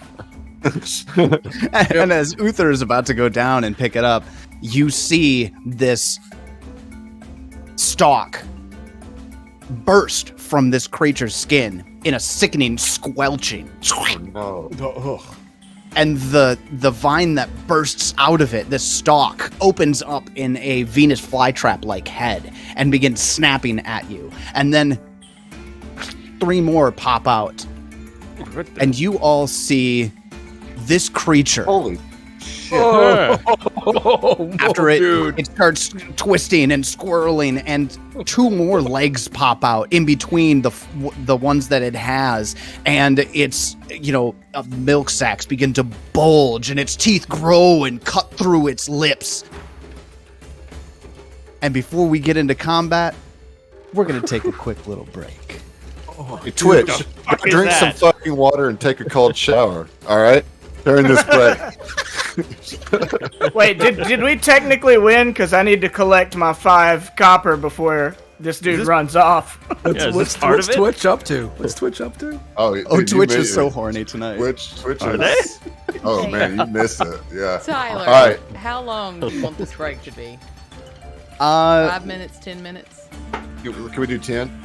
Let's do 10 because this will probably be our only break for the night. We can do 10. All right. Thank you, man. Here we go. All right. See you on a bit. We'll see you in a bit.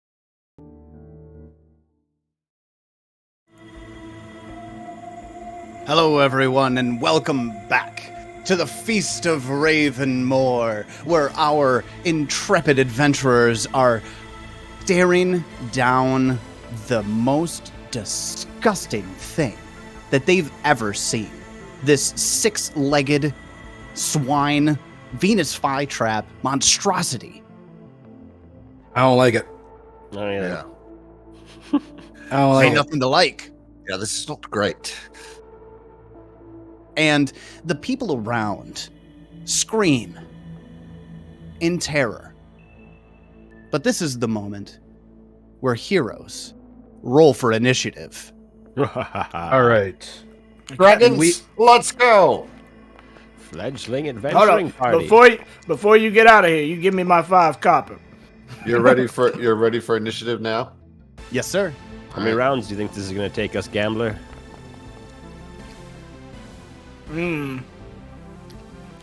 Over under at what? 5.5? Which side are you taking? I'm gonna go with the over. I'll take that under again. This is the part where we shit test my conversion. Oh, yeah. Nice. Nice. So, getting into the top of round 1, you're also startled and taken aback. Wait, Heath hasn't. Yeah. There you go. It's still the case. You're also startled and taken aback by the appearance of this thing, the emergence of this squealing monstrosity. It gets the upper hand. And with its first action, uses something called Sickening Display. And I need a will save from Sir Uther and Sal. Okay. There you are. Uh-oh. 19. Uh-oh. 11. Boy.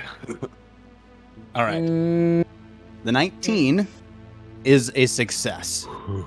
Sir Uther succeeds, however, you are still flat-footed until this creature's next turn because you are so put off guard. Interesting. Till Now- the end of its next turn? To the end of its next turn. Okay. Oh, sorry, till the beginning of its next turn. Okay. Sal, Mm-hmm. you are also flat-footed, Mm-hmm. but sickened 1 Oh man. Okay. as well. Okay,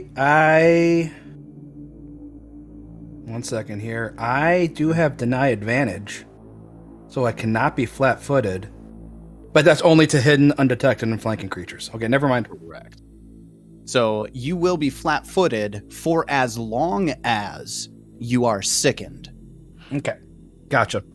With this creature's second and third actions, it glances at Sal, Mm-hmm. and you are targeted with a spell. Check something. Is this the There it is. Will save, please. Weirder Things Another is will our save. battle music? Should it be? Oh, come on. It was an 18. Wow, wow. Until it wasn't. Okay, So what'd you get total? 11 again. Oh, 11. No.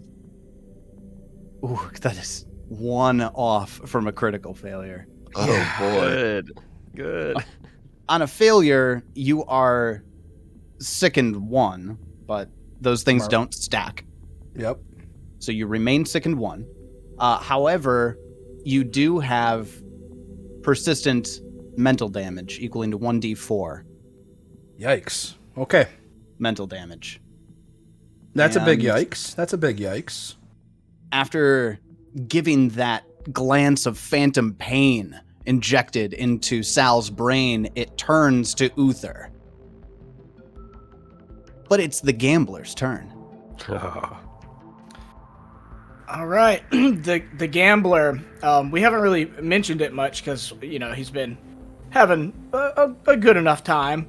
So the voices of his ancestors have been kind of quiet and dormant, but upon combat striking up, he can start to hear their murmurings and rumblings.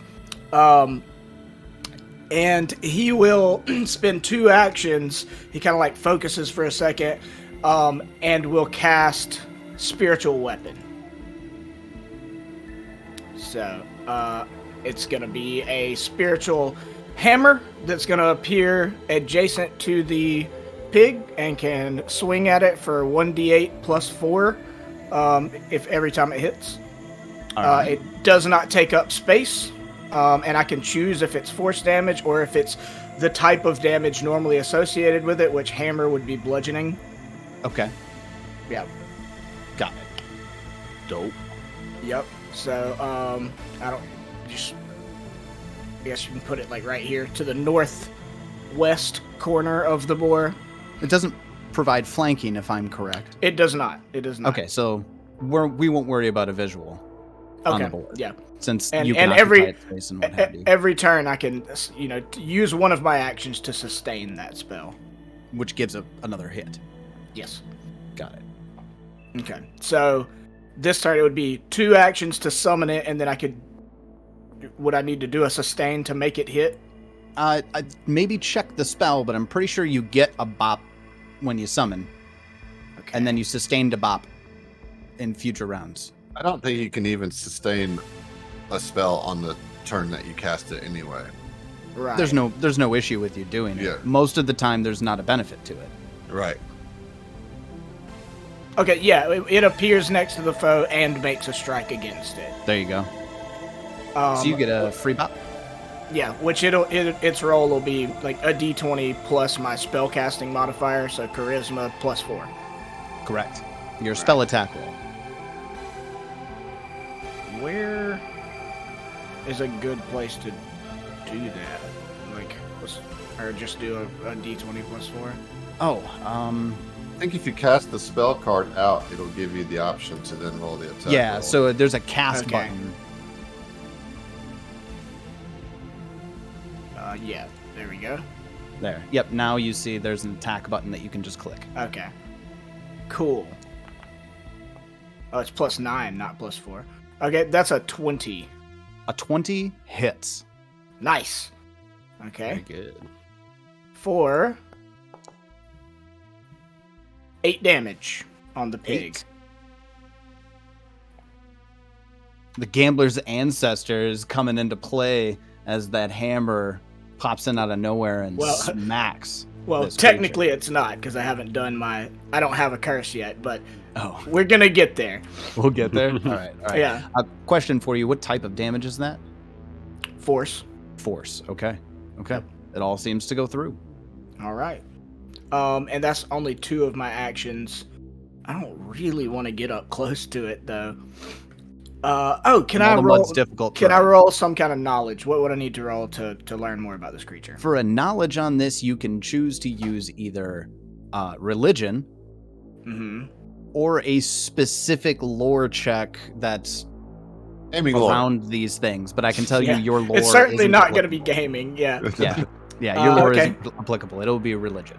Well, religion. I'm trained in religion, so we can do that. There you go. 18. All these question marks. An 18. Is it still private? I'm sorry. No, it's okay. Don't worry about it. So you get an 18, and there's something about this thing that seems familiar, but you can't quite put your finger on it. It's like a bigger Clippeth. So there's this Clippeth called a Synthnagot. Okay. And Synthnagots are usually tiny creatures, even when they take over and, host another creature's body. This thing seems obviously bigger and more not beefier. I got Sal stuck in my head. Well, it'd be porkier technically. Porkier. Let's just say it shouldn't be this big. There's more to this creature than a typical Synthnagot. Okay. But you don't get any more than that. Okay. So I learned very little. Correct. If I were more versed in 2E and knew more about those creatures, that would be helpful. But I do not. Oh no, that's not. That stays out of the meta knowledge too. All you get is that this thing's smaller than something, or bigger than what you think it is. Okay. Cool. Well, that's my turn. All right. Well, after the gambler, Sal, it's your turn. Right. So this is not the first time that Sal has had to puke and rally. So we're gonna spend 1 action to puke and rally. So All right. Try to clear the second condition. Let's do it. You need a fortitude save. 16? 16 is not a success. Okay. That is a failure. So that was my first action. Second action, he's going to turn to the hog and be like, "You're a big hog, but I've seen bigger hogs." And I will bite at it with my jaws. Oh, AC 20. there you That go. will hit. For me, it rolled just off a nat 20. Okay, and we are going to roll some damage. Wait. I should have flat-footed on this thing, right? Yeah. Oh yeah. So- Absolutely. So 7 and 5 is going to be 13 damage. So you say you're using jaws on this, right? Correct. As you move to sink your teeth in on this creature, its skin is way tougher than you gave it credit for. Not much of that damage went through. Okay. So jaws, that was piercing damage. All right, I was like, "Oh, yo, this pig is tough." And then for my third and final action, I will try claws, and we'll see if slashing damage does any better here. And I don't think I miss with the 12. 12 will miss. Okay. All right. That is Sal's turn. Yo, this thing is tough, bros. Now, at the end of Sal's turn, he takes 2 points of mental damage. Oh man. And now we'll make that recovery check. And that's a fail. Okay. All right. And the only way to get rid of sickened is to spend an action to try to. Is that what your fortitude save was? Yeah, Correct. So even though I failed on a will save, retching is you roll a fortitude save versus whatever that DC was. Gotcha. And you having to make that will save every turn? Second, you choose to spend an action. Yeah, I spent an action to retch. No, I know. I'm asking separate from that. Did you have to make a will save on your turn against the? No. Okay. Just on the initial spell effect. Gotcha. Yep. All right. Well, that takes us over to Nikolai Shocktooth. Okay. Man, oh man. I had some ideas, but I don't really know if they're the greatest. But I'm going to do it anyway, because this is what I'm going to do. So I say to the group, I'm like, all right, Fap, it is time for us to show this town what we're made of. This is just still a pig, even though it has carnivorous plants growing out of its back. We've trained for this. Please, feel my enthusiasm. And I cast Infectious Enthusiasm. We fap hard! We fap hard! Yeah. So, with Enchanted Gusto, you encourage yourself to get things done and share your motivation with your allies. You gain a +1 status bonus to your choice of attack rolls, will saves, or charisma-based skill checks. I'm going to do attack rolls. And anybody who observed this within 30 feet, you can spend an action on your turn to also gain a +1 to attack rolls. Nice. Love it. And then I'm going to use my third action to. You said this is difficult terrain, right? That is correct. All right. So then I'll just move closer, and that will be my turn. Now, make me proud. We need a new chair. Then that takes us to the bottom of round 1. Sir Uther, it's your turn. Oh, quick question up top. Does drawing a sword and a shield cost 2 actions or 1? I don't have any shields. 2. It would be 2. Okay. It'd be 1 per for certain. And I feel like readying the shield shouldn't take longer than that. You continue. I'm going to look something up. All right. Well, if that's the case, he will unsheath his bastard sword in 2 hands, and using an action to focus on Nikolai's words, he will make a strike with his third action. All right. Where are my strikes? And Tyler, correct me if I'm wrong. I think it would be 1 action to unsheath, 1 action to change your grip to 2-handed. Correct. Oh, does it cost? Okay, I was thinking I could just like take it out 2-handed already.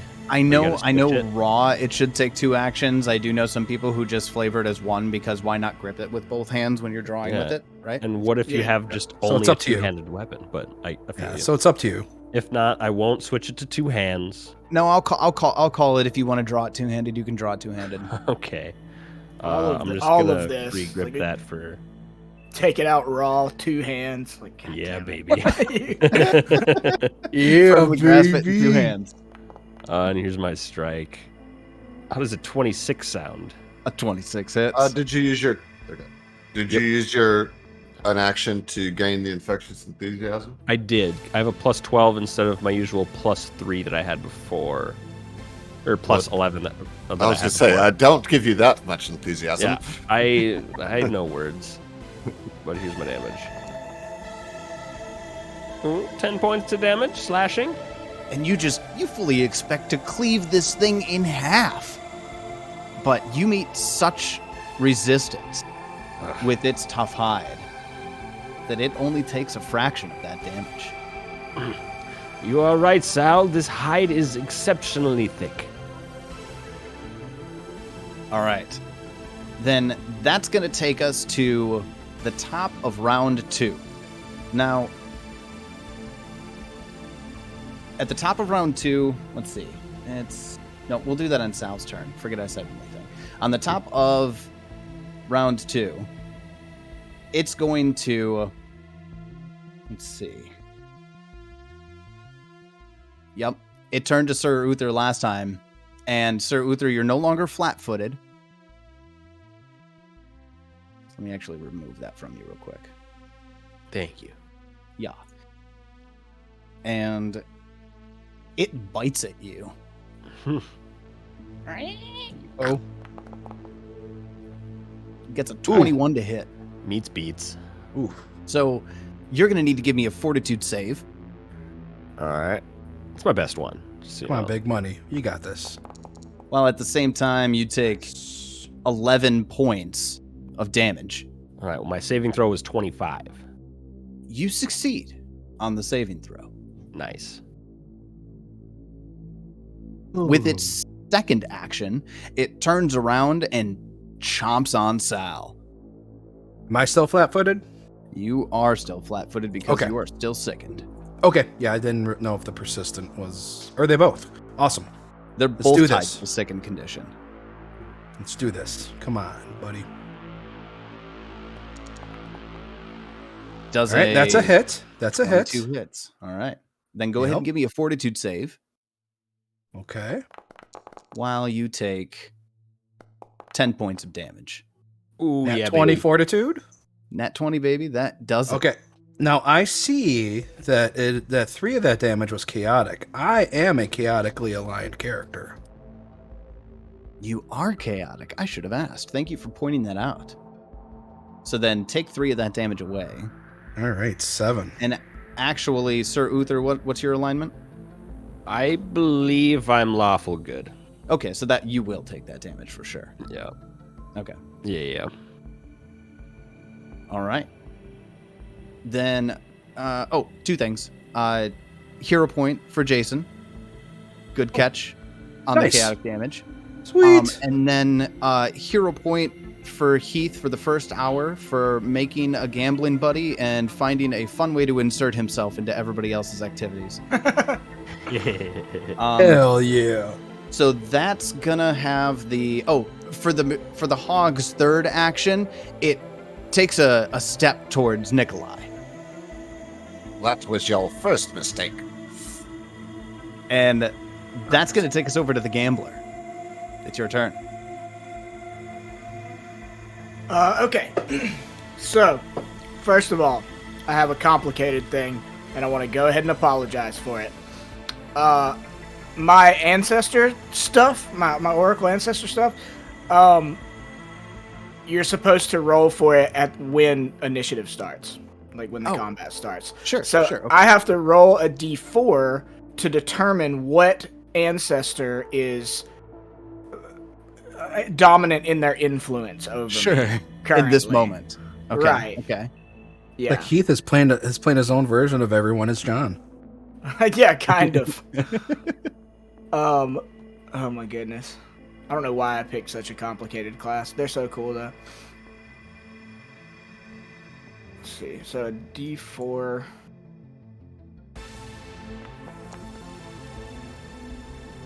Okay, so it's a 2. It'd be 1 through 3 are an ancestor. 4 means none of them are like. Okay, so you got number 2 in line. I got Got number the 2. deuce. Yes, which here's my fucking list. Where Only is the list of them? you knew we were playing tonight. I did. It's still a lot of reading. Okay, no, that's okay. While he's figuring that out, I want to change. This is a question for anybody who's good with Foundry. I have music I want to change to, but I can't figure out how the hell to change it. You just start playing. No, I like Heath. it's not What? here for some reason. Number 2 is the skillful ancestor. Skillful. Okay. So you make sure you drop down your playlist because you're probably not seeing it in the playlist. Anyways, he figured that out pretty quickly. So go on, Heath. So basically, if I want to do an action that is not the kind of action that my dominant ancestor wants me to do, so like if I wanted to attack instead of use a skill check, I have to roll a flat d4, and so it's an easy check, but if you fail it, you waste an action. Like you Okay. spend an action but get no benefit for it whatsoever. Got it. Yeah.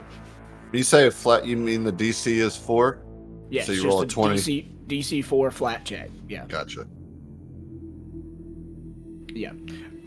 So what I want to do with my turn is I have reach spell for one, so my touch range spells can be cast at 30 feet.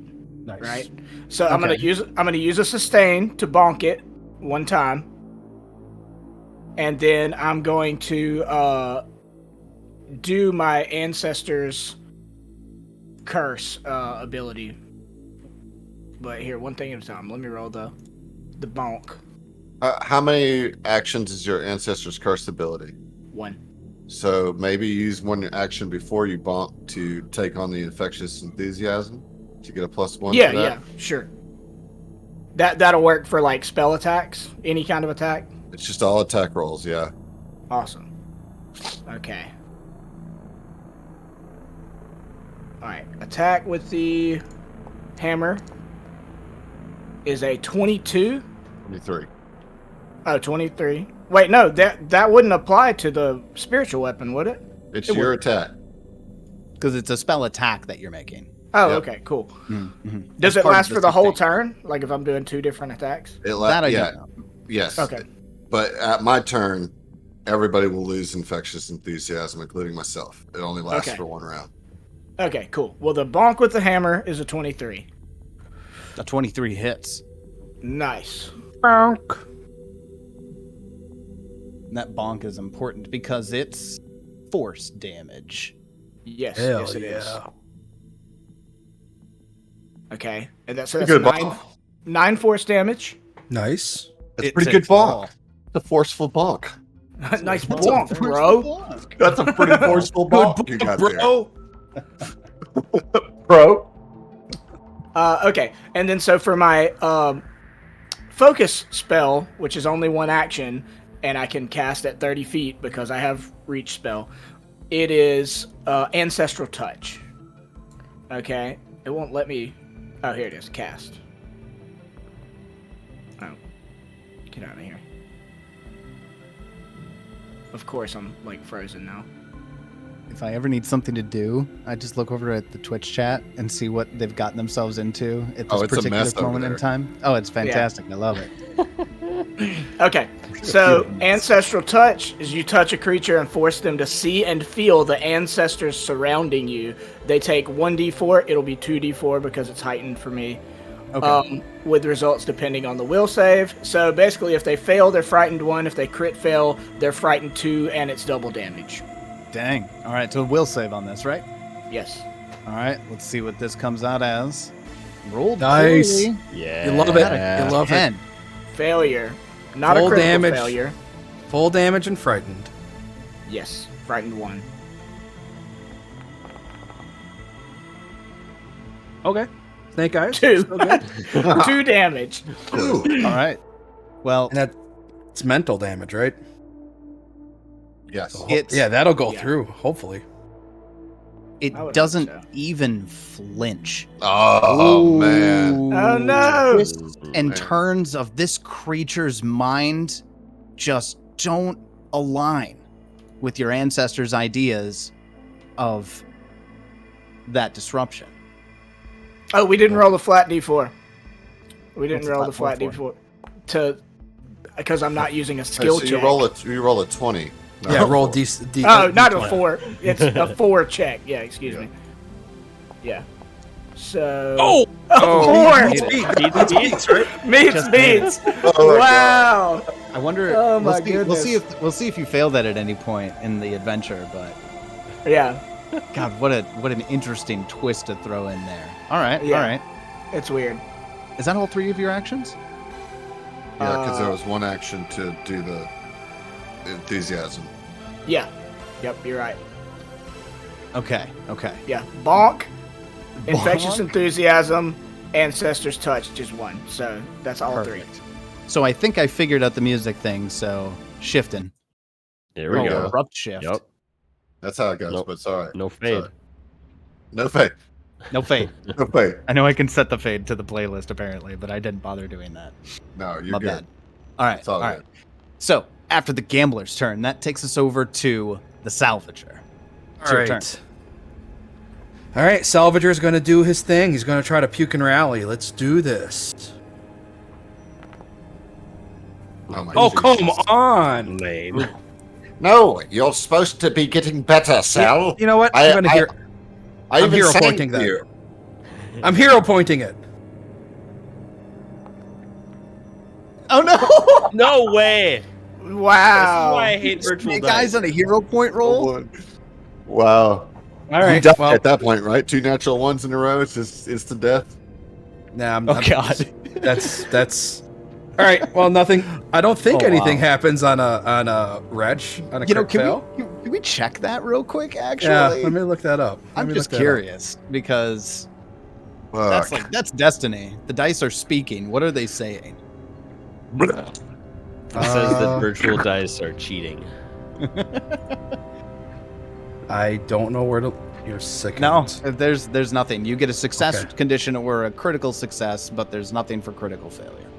Okay, fair enough. So I guess it's not meant to be. All right. Well, then for action number 2, I'm no longer in flanking it, so this thing is not flat-footed. So I'm gonna feint it. I'm gonna try a feint. Okay. So And a feint is a deception check versus its will DC, if I remember correctly. It's either will or perception. Let me double check that. I should. Yeah, it's either will or perception. Let me feint. I'm pretty sure. Perception it's- DC. Perception DC. Okay. All right. Let's see it. My goodness, my rolls. 18. An 18 is a success. All right. Yeah. All right. So let's then. It is flat-footed for this attack. Okay.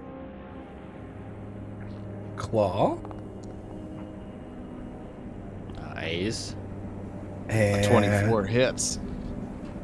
And It's not a critical. It is not. damage.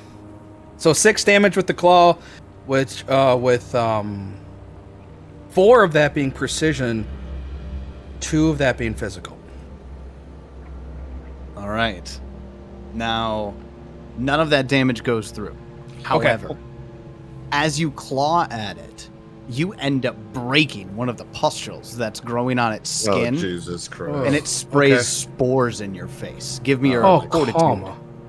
come on. Yikes. Yikes. Nah. All right, so this will be the third fortitude roll this turn.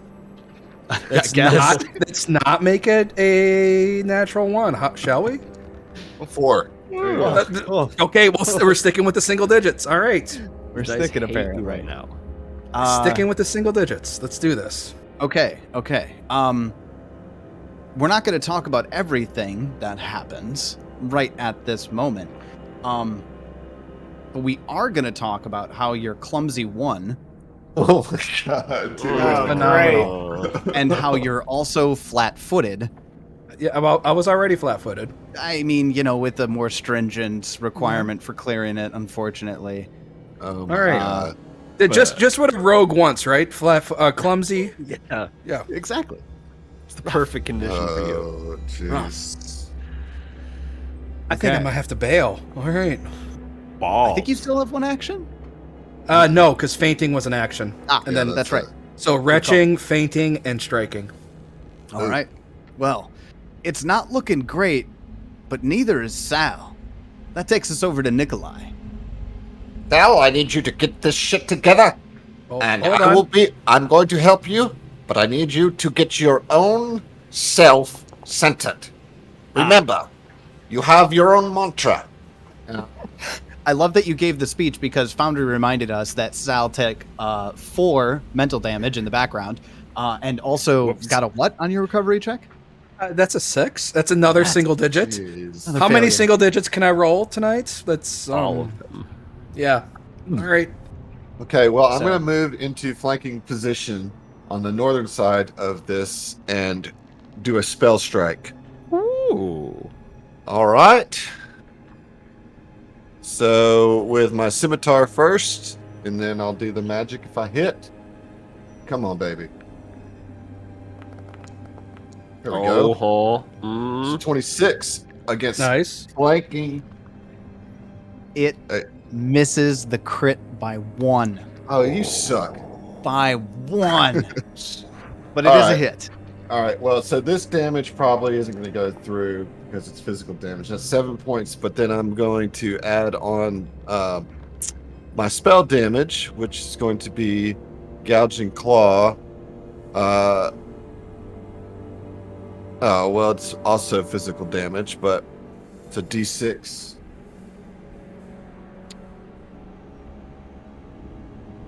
So that will be another. Oh, I don't know why I rolled 2. Is it heightened? Oh, because it's heightened. Automatically. Yep.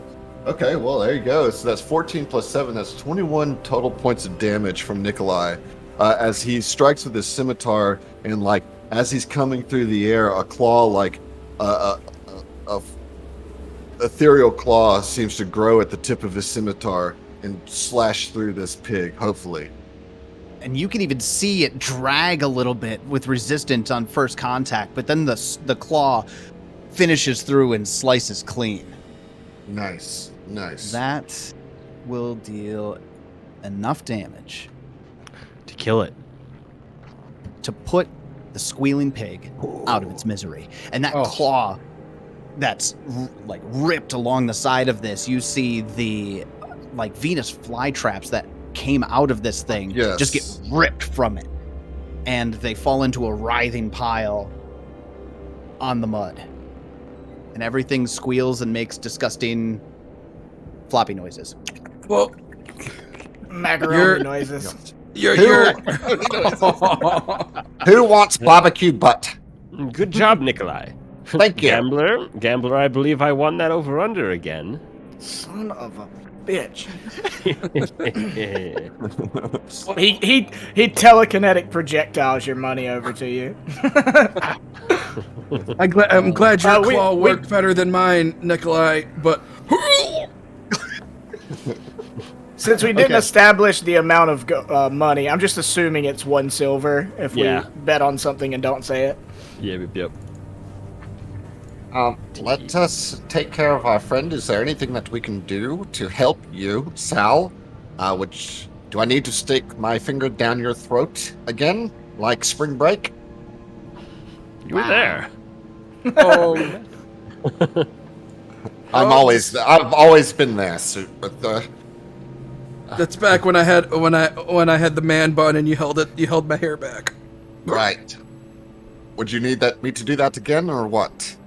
How do you want to do this, Tyler? So you can, and I love the RP there. I had to just let it keep going.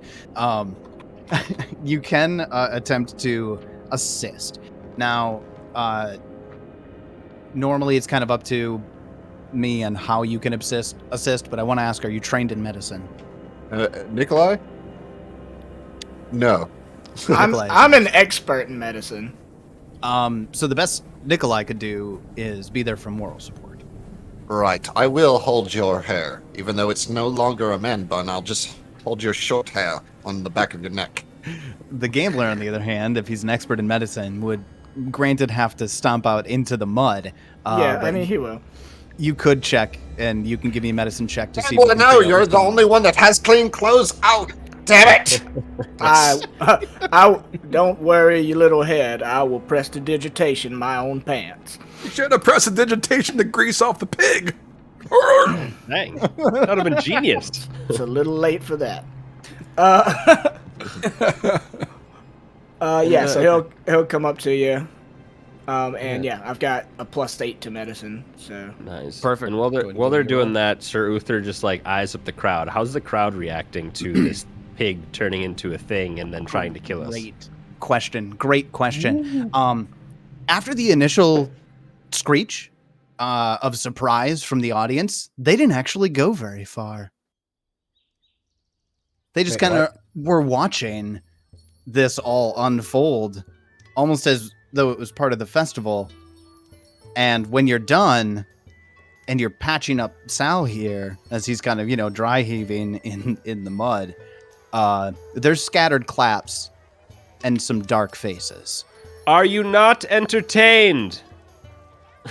Ladies and gentlemen, you have just witnessed the bold, heroic deeds of the fledgling adventure party. Please, tips are welcome and accepted. Here is my mosquito hat that you can put your gold and silvers and copper pieces in. Thank you. Right. So I want to resolve something first. Okay. Gambler, what'd you get with your medicine check? A 26. That is good enough for you to identify that the spores that shot at the salvager's face are temporary. Okay. But he's going to be real yucked out for the next 30 seconds. So this is just okay. Support Gotta get it your out. boy, get him Right, over so to the side.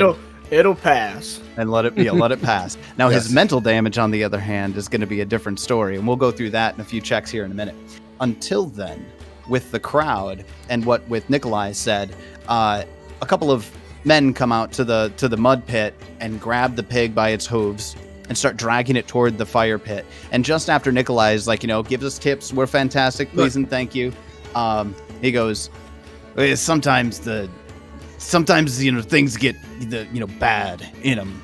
You guys took care of it much faster than we would have been able to, but a couple of pitchforks from a couple of dozen farmers will kill it eventually. Seems All like right. something that should have been listed on the entry notice, but we took We care always of it, hope as you can this- see. We always hope this thing doesn't happen. Yo, Put on quite a show, though, you did. Well, we do accept tips. buddies, you're not gonna Absolutely. eat that pork, are you? No, Gamblad, no. please take him away. He's ruining our image. That's not a cooking fire. That's just we'll just try to burn it. We'll see what happens. And he goes to follow the pig and the farmers that are pulling it away. In the meantime, we're going to come over to Sal, and I want you to roll d20s until you roll a 15. Okay. Let's see how many it takes. Over under at 3.5. Are you taking high or low? Low. All right, I'll take that high. Oh my What's god. Customary. Net single Oh, here Oh, we go. God damn it. Here we go. No. single Big hey, whammy. number Go four. there it is. There It shoots you another silver. So that's going to be 1, rich. 2, 3 more. It'd be 48 because you even take one on the one you succeed with. Okay, Or, sorry, so 44. 11 ahead more and- mental damage. I appreciate you doing that. Thank you. Yes, Sal will take 11 more mental damage throughout the ordeal. But I am no longer persistent, and that gets rid of the clumsy as well, right? After the time that's passed for that, yes, that does get rid of the clumsy. You kind of wipe all of the spores off your face and, cough them all out. Okay. It takes you probably a few fortitude saves that you're given luck right Yeah, now. no but kidding. You would eventually retch it out, right? All right. How many HP are you down total? A lot. I am at 11 of 35. Okay, Gracious. I can the medicine check I rolled was just to identify the effects, right? So I could still do treat wounds with my medicine skill, right? Unfortunately, that really only applies to bleeding persistent damage. What? You can't do treat wounds to restore HP? Oh, sorry. I'm sorry. I thought you were talking about giving him different No, I just want to heal him. checks. Like forget literally me. heal HP. I'm like 2 minutes behind you guys right now because I'm prepping something else. But yeah, you go on. That works. Okay. Sorry. You're prepping Extinction Curse while playing this game? What are you doing? But no, I stopped prepping Extinction Curse like months ago. No, obviously. Just see what they do. He's prepping Bloodlords. Thank you. That's exactly what I'm doing. Oh no! I rolled a natural 1 on my heal check. Are you hurting? That means You're gonna deal damage him me. Damage. Yep. Roll a d8. Let's see how much you cut him for. Oh no. Don't kill him. God. 3. 3. Okay. Oh, damn it, Gambler! What? No! Oh my god. Be careful. I like to think that 3 damage is he pulls like a just recently grown mushroom out of his nose and it like cuts the inside of his nose. I'm gonna walk over to him. I'm like, All right. You want something done right? Do it yourself. he's muttering it to himself, and he just pops out a minor healing potion, gives it to the Sal, and says, Here, take this. Take this. Okay. yeah. So get you 5 points of healing back. All Yeah, right. you still need way more than that, don't you? That puts me at 13 of 35. Of 35. Okay. Ouch. Yeah, I Oh, crap. That was an alchemist fire. I'm sorry. Nikolai. 5 damage. Oh man, that would have put me down to 3. That would have put me down to 3. I don't have to kill him. You guys are just gonna do it for me. Right. If you guys have listened to the 25 North podcast, you know that this has been my run of luck for the last 2 months. Well, man, These gotta dice get it out of rolls. you. You gotta get it out of you, man. Stop rolling dice. Just make your own numbers up. I can't guarantee you're gonna survive this adventure. You keep rolling like that, man. You roll the I'm best, trying right? to. Gulp. All right, so that's better. That's 26 of 35. That's better. So Sal was healed. So you guys got to say this out because eventually this becomes audio. Yeah. And so you have to like say what you're doing. Well, I didn't mean to roll that. I still would have to roll a d20, right, to No. see if the heal works for the 2 action. No. No. Okay, it's a I can just do it. Yeah.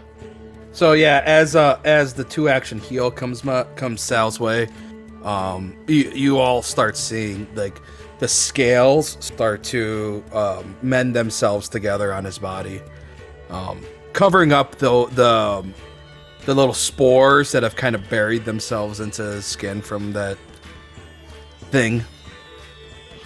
Hell yeah. And, I'm guessing Luther goes up- some sort of mushroom creature, fungus thing. No yeah. idea. You want me to describe it in more detail? I could do that if you want me to. I think we've had enough. Got more macaroni sounds for you if you want. Please stop. Oh, Okay, I'm done. To let you guys know, in the time that you've been taking this 10 minutes to heal Sal up and give him the heal spell and what have you, it really has kind of turned back to business as usual here. The music starts back up, and the folks start drinking and eating around the tables and talking again. And even the fact that the pig isn't burning in the giant bonfire, it's just kind of crackling and putting off this sickly black smoke. After the 10 minutes has passed, you see the folks that drug it into the fire now are dragging it toward the lamp black river just to toss into the river. And they do, and this bloated, disgusting creature floats down the river. These As people do not the care about village their own parties on. community. You know what else is weird? There were Is that- no residents of the town that competed in this final event. It was just us 2 outsiders. That's true. You know what else is weird? Is that What? this hat is still empty and that no one has tipped us for an amazing performance. No one tipped. No one tipped Sir Uther. I'm getting angry. You know, I think it's weird that they had this kind of pig to begin with. Like, who keeps this kind of pig? I don't know. They just said sometimes this happens, like Yes, it was they- all cool like and the one casual. was like normal. And as it hits you that this community isn't quite exactly what you think it might be on the surface, this bell, ding, ding, ding, ding, ding, ding, ding, ding, ding, goes off. And everybody starts pulling out, and from outside of the fairgrounds or near the cooking pits that they've had set up, big steaming trays of food start making their way to the tables. And Mayor Kriegler, and I'm just going to share a picture of Mayor Andretti Kriegler here again. Yep, that dude. comes up to you as you're standing. Effectively, you haven't left the mud pit in 10 minutes, right? And he just goes, "How'd you like your mud baths down there?" I've had better. Yeah, I've had better, bro. Exfoliated, but something's. Can you look at this? And he shows him the wound where the pig bit him, and he's like, "Does this look infected to you?" Oh goodness, that looks terribly infected. You should go wash that off. The river's right nearby. Just go rinse off in it, and But you just ruined it with the infected pig. Oh no, don't worry about it. That sort of thing happens every now and then. You mean the river where there's some sort of thing in it? Oh no, sorry, not the river, the stream. The stream. There's a stream you can wash off in. Sorry, I can't believe I told you to go jump at the. No, the stream. The stream. It sounded almost aggressive. I don't. Sorry, It wasn't intended to be. Nikolai's like pulling at Sir Uther's tunic. Like, Yes. I don't like this. I think we're in danger. Yeah. Keep your instincts I don't- sharp. I don't trust Mario.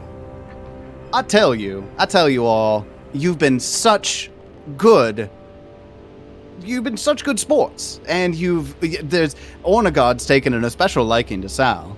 He's telling everyone about it. I've heard him mention you, Sal, at least 6 times since I got into the fairgrounds, and I want to welcome you as visitors.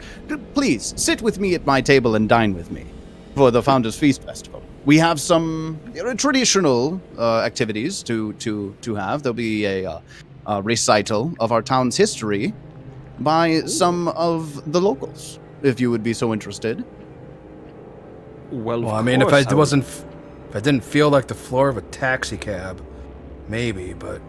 Well, go wash yourself off in the stream. Oh, wait, I saw somebody doing magic things. Aren't you magic folk good at cleaning that sort of thing up? I mean, I do have prestidigitation, but that's for like one bulk of stuff. You know? Just a few casts. well, you start at the head, then go to the Right. chest.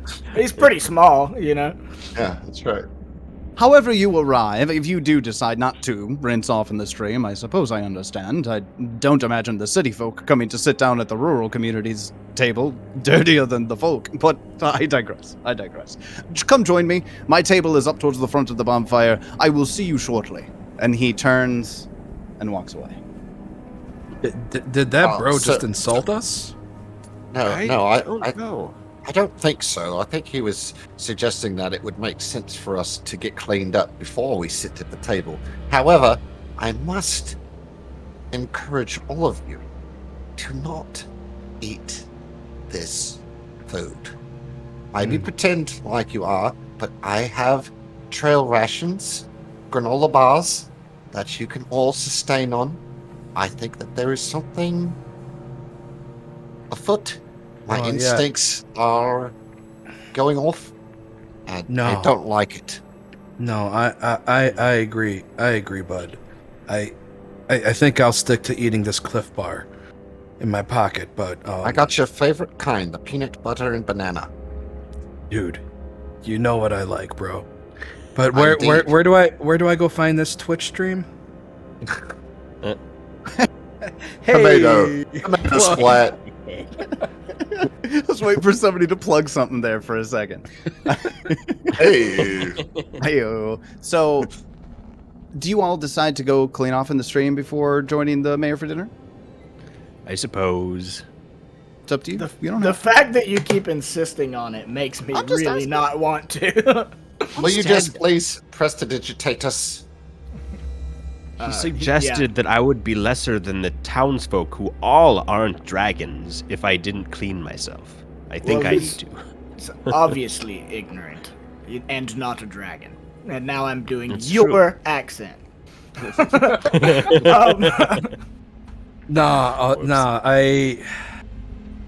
I'll Alright. spend a few minutes doing prestidigitation to get everybody's like clothes and stuff cleaned up. Like that's not a problem.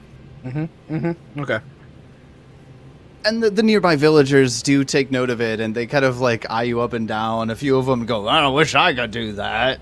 And are all sitting down for dinner, and by the time you all get cleaned up and make your way over to the mayor's table, everyone's already seated over there. You see a couple of what you would seem to be maybe more higher dignitaries of the town. Hard to say, like maybe more the most profitable farmers or somebody who won a contest somewhere here or there, because you don't see any like badges of office among the people who are sitting with the mayor, right? Mhm. But there are clearly spaces for you. And as you all sit down,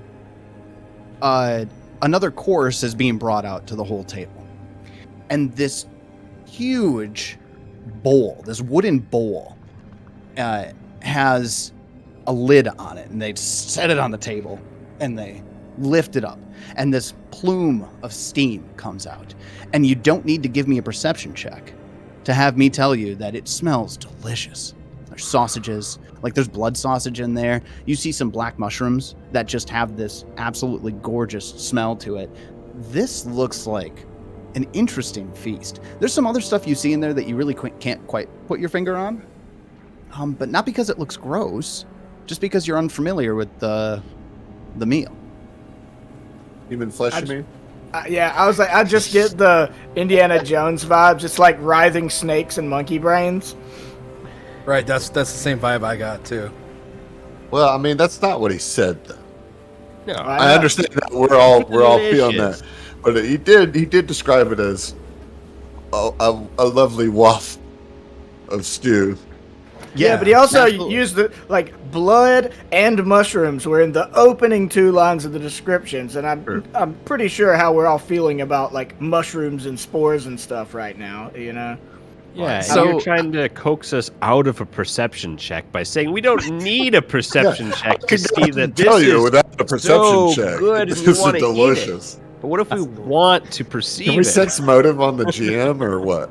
I mean, you can if you want, but I'm just going to tell you failed. So as the dishes are kind of being set up, this one big, huge dish that got dropped out, some of the serving folks are dishing plates up to all of the mayor's table with this dish. And the mayor is sitting nearby. He just goes, I suppose you've never had some of our delicacies before. Here, look, this is, and he holds up this salad. And you weren't sure what kind of salad it was. The grains look different. This is our flay leaf salad. I understand that you city folks have really some negative connotations to the flay leaf, but we've got so much of it here. Tossed in a nice malt vinegar. It's a bitter, biting flavor, but very, very tasty, and gives you some solid dreams, too. Then here, this, and he holds out a bowl, and you realize that these are little worms. These are fried silkworms. It's not your usual fare, I would imagine, but they have some ground caraway seeds and salt on them. They have this nice, crispy, chewy texture, although I honestly don't expect you to really get into those ones. Or actually, let me set the smoked tick legs aside, too. Now this, and he holds up a sausage, this is our pride. This is a stirred Sausage blood. is flapping around in his hand. This is our pride. Game of Thrones hasn't ruined me on that. Oh yeah, with Ramsay. Yep. Oh god, it's great. Yeah, so I wonder, I know everybody's like, yo, smoked tick legs, what the fuck you talking about? But I mean, aside from I actually quite like smoked tick legs. You got me at smoked. the hard chitinous legs of giant ticks are smoked first, then boiled, and served steaming hot. They use 2-pronged forks to tear apart the outer shell to get the soft meat inside. It actually looks more like boiled crabs.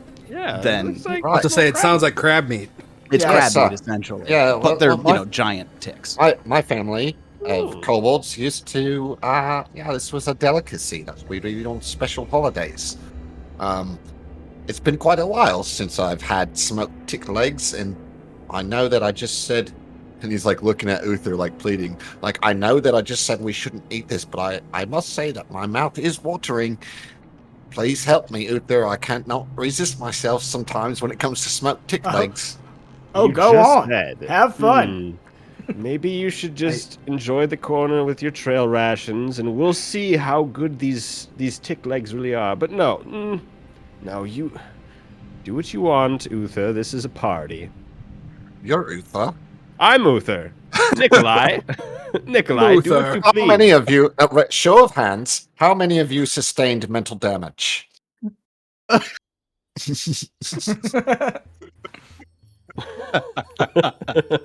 Sal raises his hand.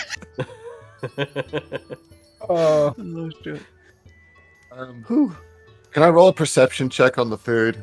Yeah. Yeah, I mean, I will tell you after the conversation, you just take a look around and give me a perception check just so you can get it out there. Yeah. This one huge serving dish is everyone at this table is participating. And as you're looking at it, Nikolai, with what'd you get?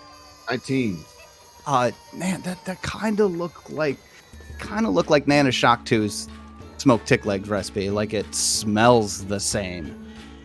And you think it's got to be fine. Everyone else at the table is eating it.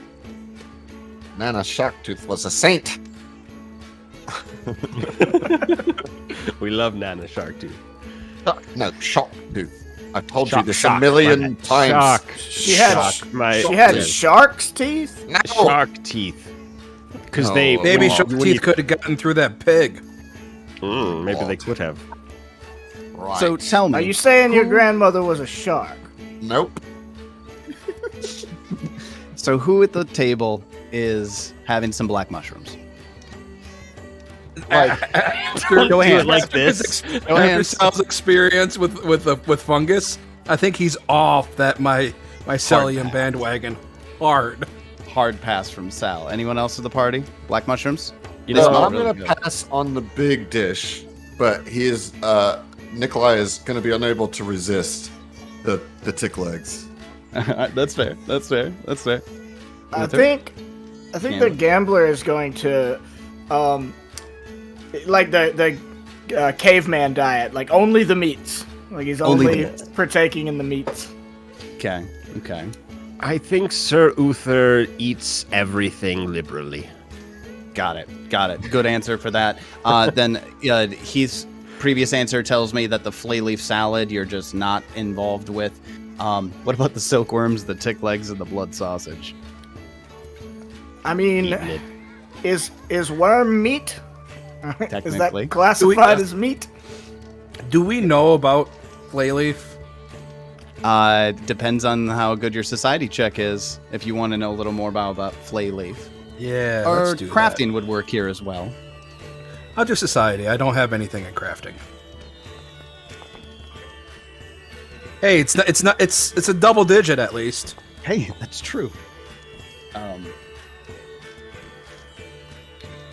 Salvager absolutely has heard of Flayleaf, and Sal has the relationship with Flayleaf that he knows a buddy who does Flayleaf, but he just assumes everything in regards to what that entails.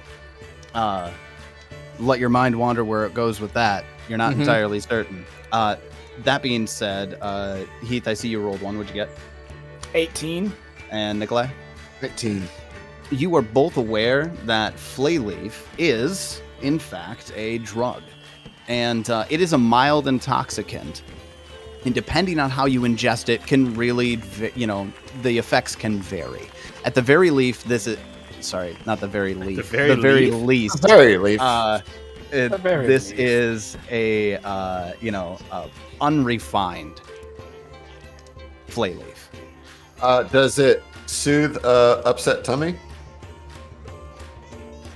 No, it has more of a mild intoxicant with pleasant dreams.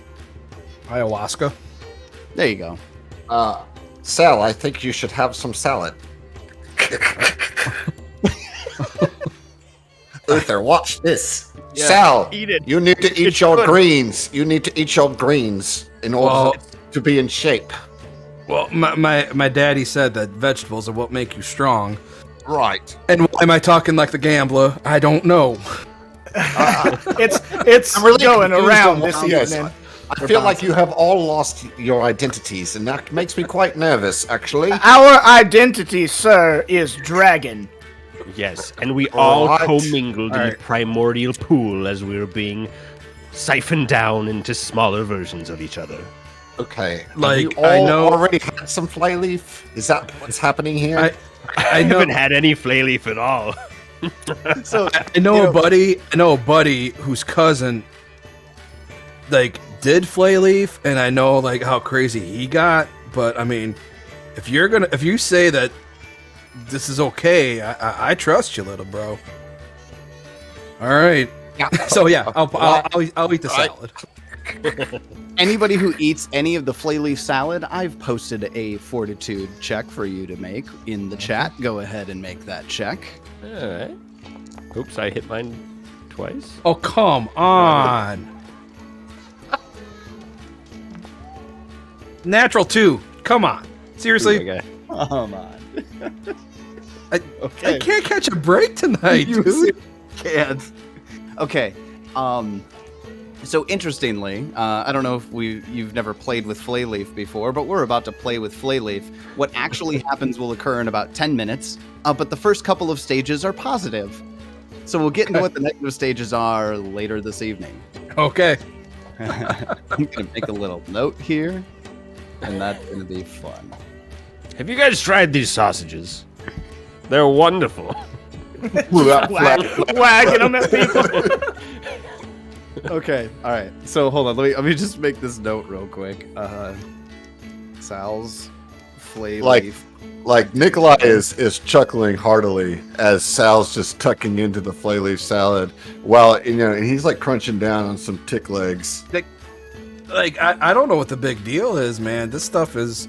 No, I mean, it's gonna. it's bitter, but No, it's. I don't feel anything. You're going to be just fine, Sal. It's Famous not going to be last anything. words. It's not going to be anything like spring, right? So, as you guys are all talking about the meal, the mayor looks over and says, "I see you all are having fun. Fantastic, great to hear it." And he stands up and he says, "Citizens of Ravenmoor, welcome to another Founders Feast. We're so glad to have you all here, and we have some guests from the city. Everybody, please welcome the fledgling adventuring party." Yes.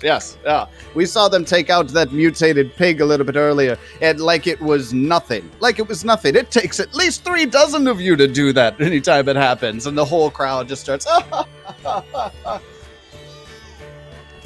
Well, now that we've all sit down and we have ourselves a nice meal, why don't we get on with crowning? Hold on, I gotta make sure I get this. Crowning the Founders Feast Queen. And the crowd, yeah! This is midsummer, man. Yeah. And 5 teenage girls, all wearing some version of a feast robe, right? They're all basically the same design. They're a green robe with intricate weave gold embroidered patterns in them. And they all stand up in front of the bonfire, and it's crackling behind, and everybody goes silent so that they can listen. The first one steps up and says, a little falteringly, "Ravenmoor was founded during the initial burst of Chelish colonialism that saw the birth of cities such as Magnamar, Corvosa, and Riddleport. Yet Ravenmoor never saw the growth other Varisian cities did, for Ravenmoor was plagued by a supernatural blight."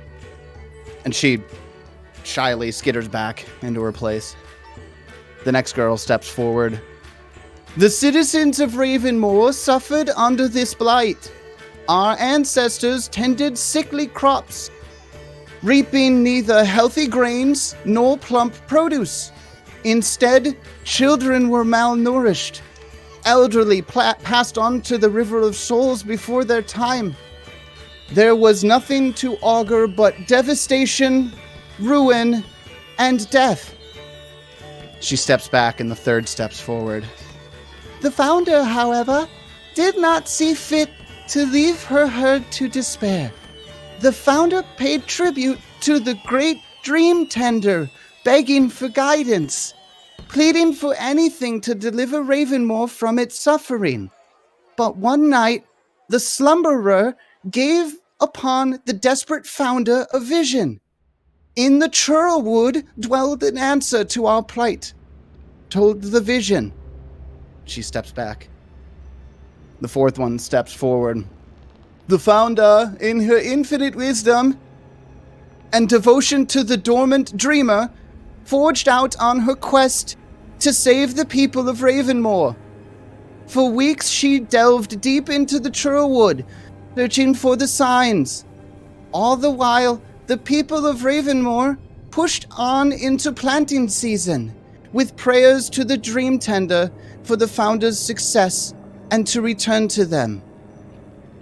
And the fifth steps forward with a confident swagger.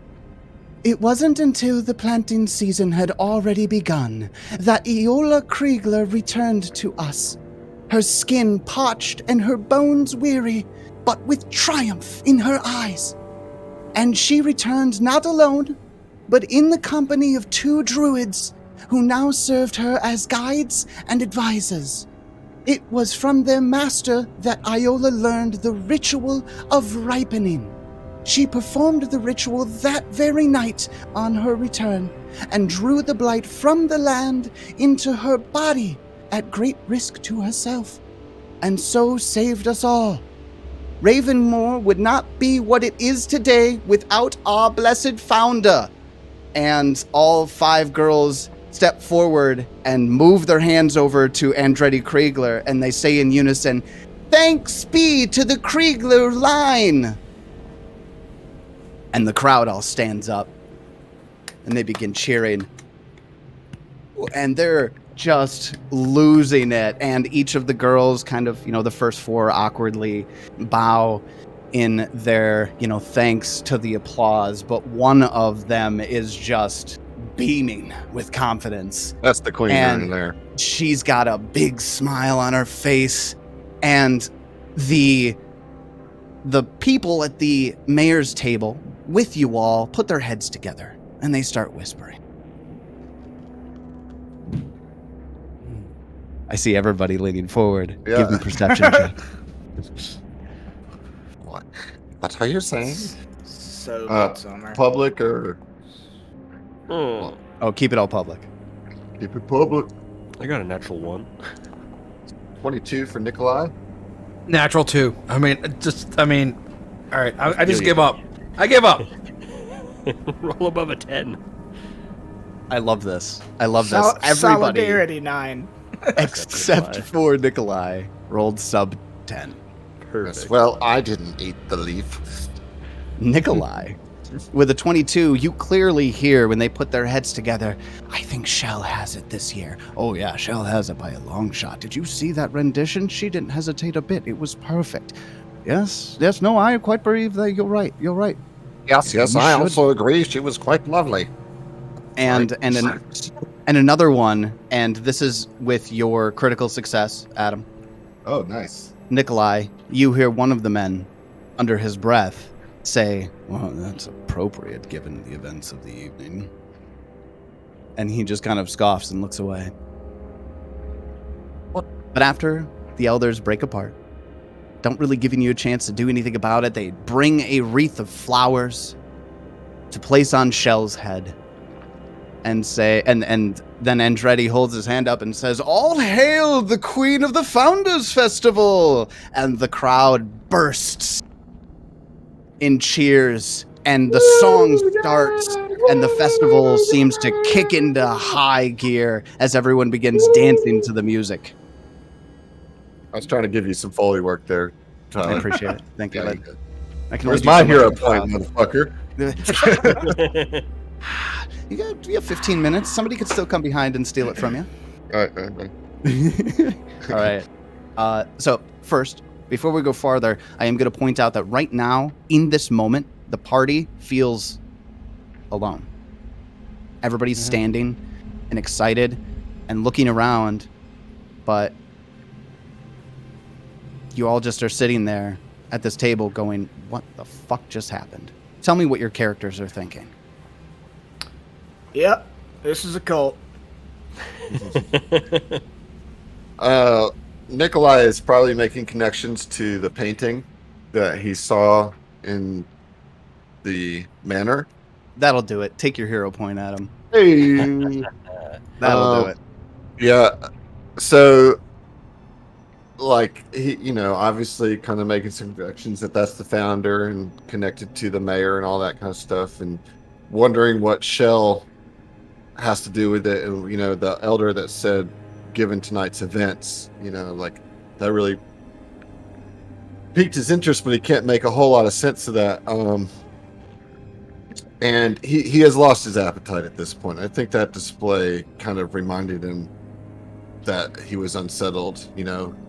The smell of the smoked tick's legs kind of got him off his game for a second, but now he's back in it, and he kind of regrets teasing Sal with the salad because he really, really wants the Fap Dragons at their peak performance. Hold on, can I ask, when did that bleed from break into the game? I just have to ask. We were joking about that before the stream. It was great. Yeah, and so he's nervous, and he's looking to, the dragons that he serves to, like, maybe get their shit together, know what their names are and how they talk. So because we're about to have to deal with some stuff, and he'll at least say to Sir Uther, who he seems to have the most special relationship with, and say, Sir Uther, I am starting to really become unsettled by everything that's going on here. I think that we need to maybe pull back a bit on our shenanigans and pay attention. With Sir Uther's natural 1 perception check, he lifts his face up, piece of blood sausage falls from his mouth. I mean, you've got a bit of sausage in your mouth, right there. No, on the other side. Right there. Did I get it? Got it. No, let me get that for you. And I've hit my quota. I'm cutting you guys off. We're done. We'll see you next time. He's like, God. Sorry, go ahead. I mean, we shouldn't think little of them just because their ceremonies are a little strange to us. It seems like a glorious fanfare of festival, whatever they're celebrating. I'm not suggesting that we think little of them. In fact, I think that they have a lot more going on here than we've initially given them credit for.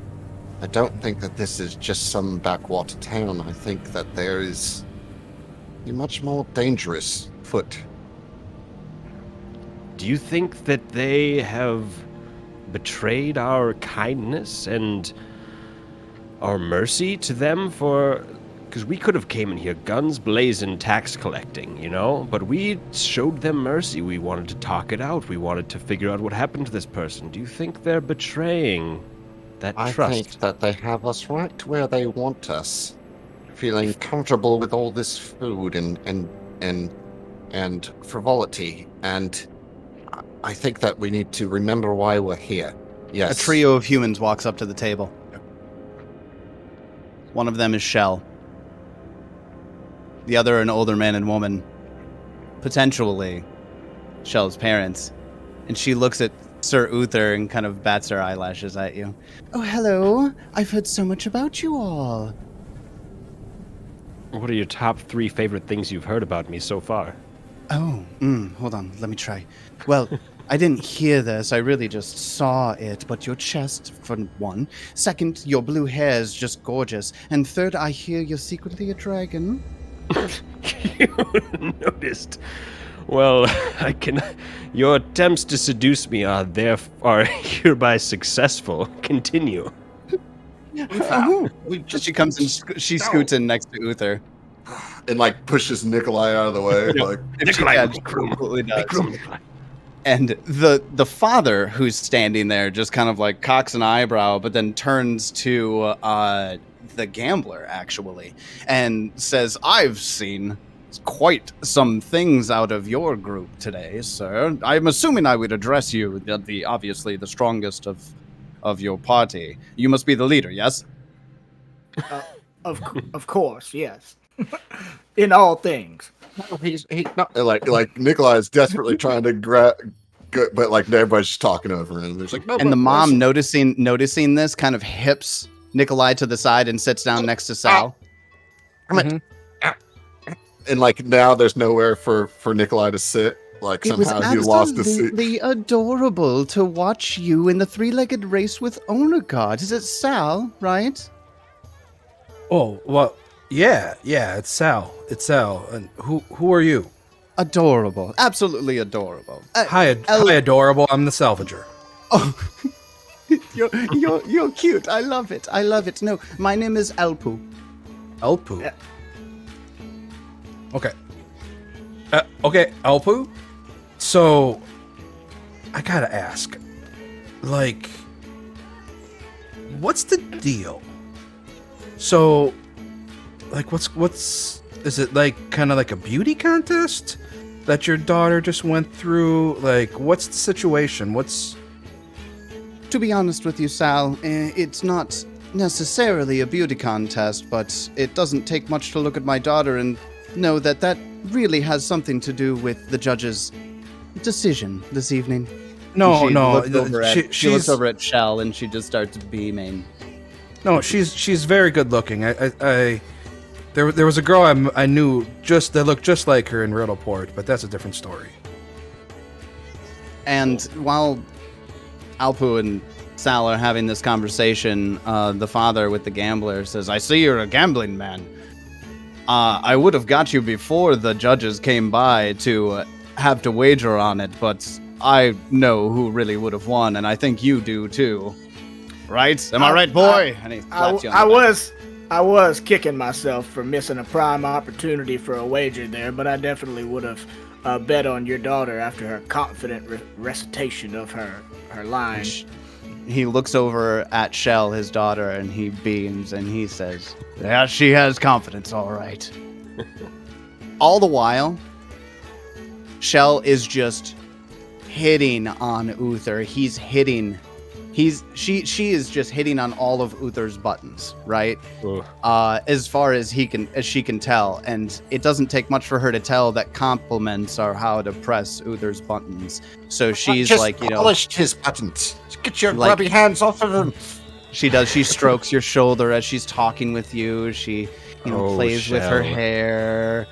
And your azure eyes are as beautiful and pure as Apsu's flowing water. Oh, Uther, I don't Fresh even know and what half flowing those waters. words mean. You have to tell me Tell all me. about this. Who is it, Apsu? Apsu. Well, you could say that he's like the creator of all that we know. I mean, him and some his blah blah blah. They so created the interesting. first gods, and they don't worry about it right now. We don't have to get into. Of course, no. Your mother's Have name a kind of conversation. sounds like Apsu. Yes. Are you by chance Alpu. dragons? Are you a dragon? You have the There it is. glowing blue eyes of a paradise dragon, just like myself. I love it. Okay, that's about as much hitting on Allard that I can do in character for the moment. I'll come back to you, buddy. I'll come back to you. You amateur.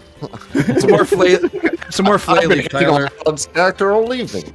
Got some more flayleaf. We'll be good with this. I really am curious about Nikolai, who's been almost completely butted out of this conversation. What is Nikolai thinking right now?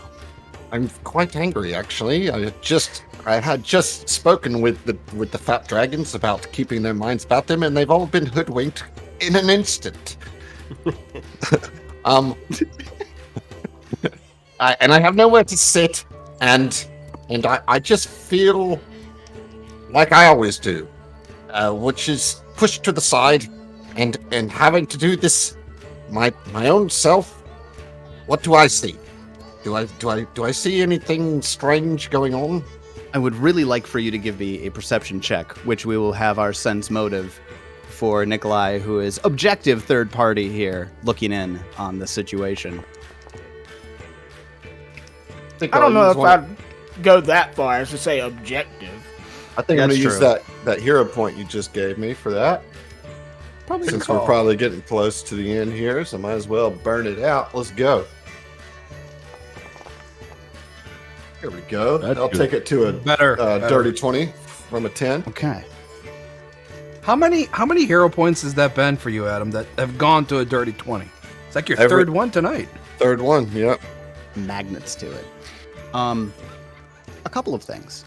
With the way that Shell's parents are looking at her and really interacting with your party, it seems you're getting this really obvious relief from all of them.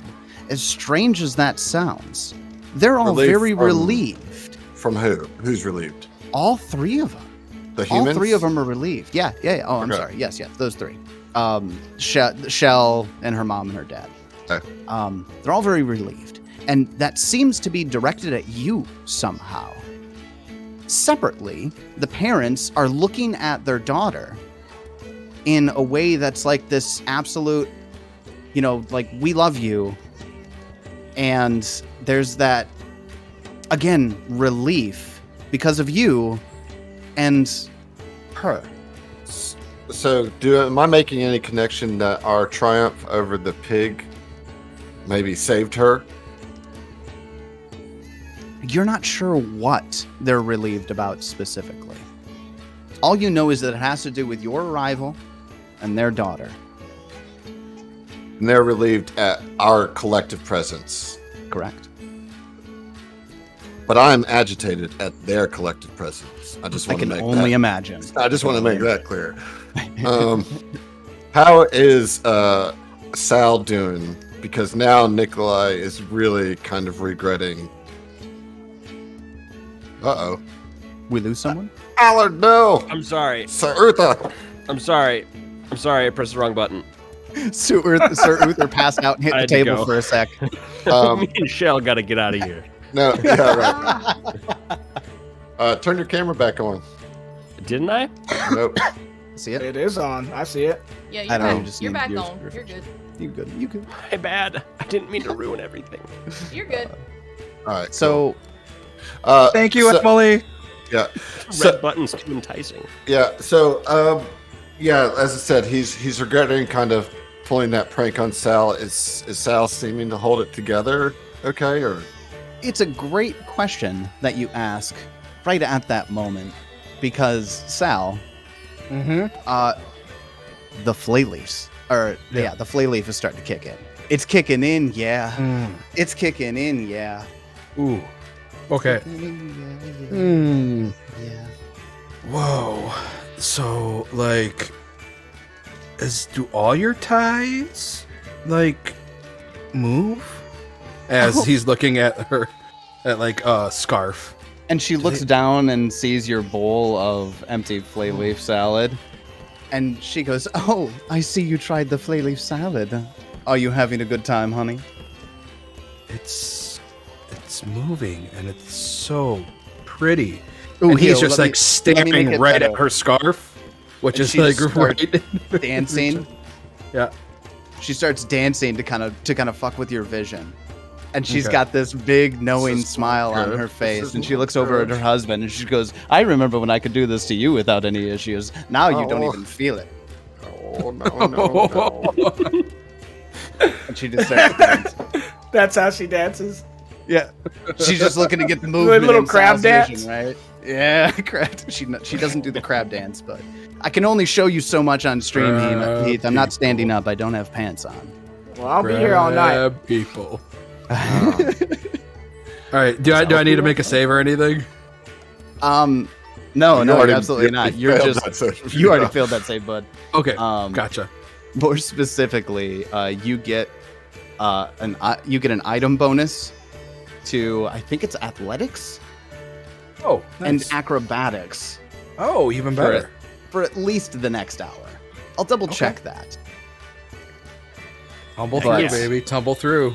The first parts of the flay leaf effects are pretty in your bonus. Oh, it's actually you get a +1 bonus to saving throws against mental effects. You could have used that earlier. Right. Tyler, Well, they're all distracted by the Lupesco family. Yes. That elder that said, "Yeah, of course you won because of tonight's events." Do I see him anywhere around? Yeah, you do.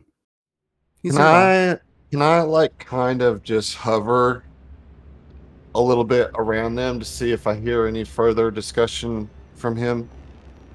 Absolutely. Give me a stealth. Oh, okay. Sure you don't want a thievery? No, I'm positive. I All want a right. stealth. I have a natural 20 on that stealth. It needs to happen.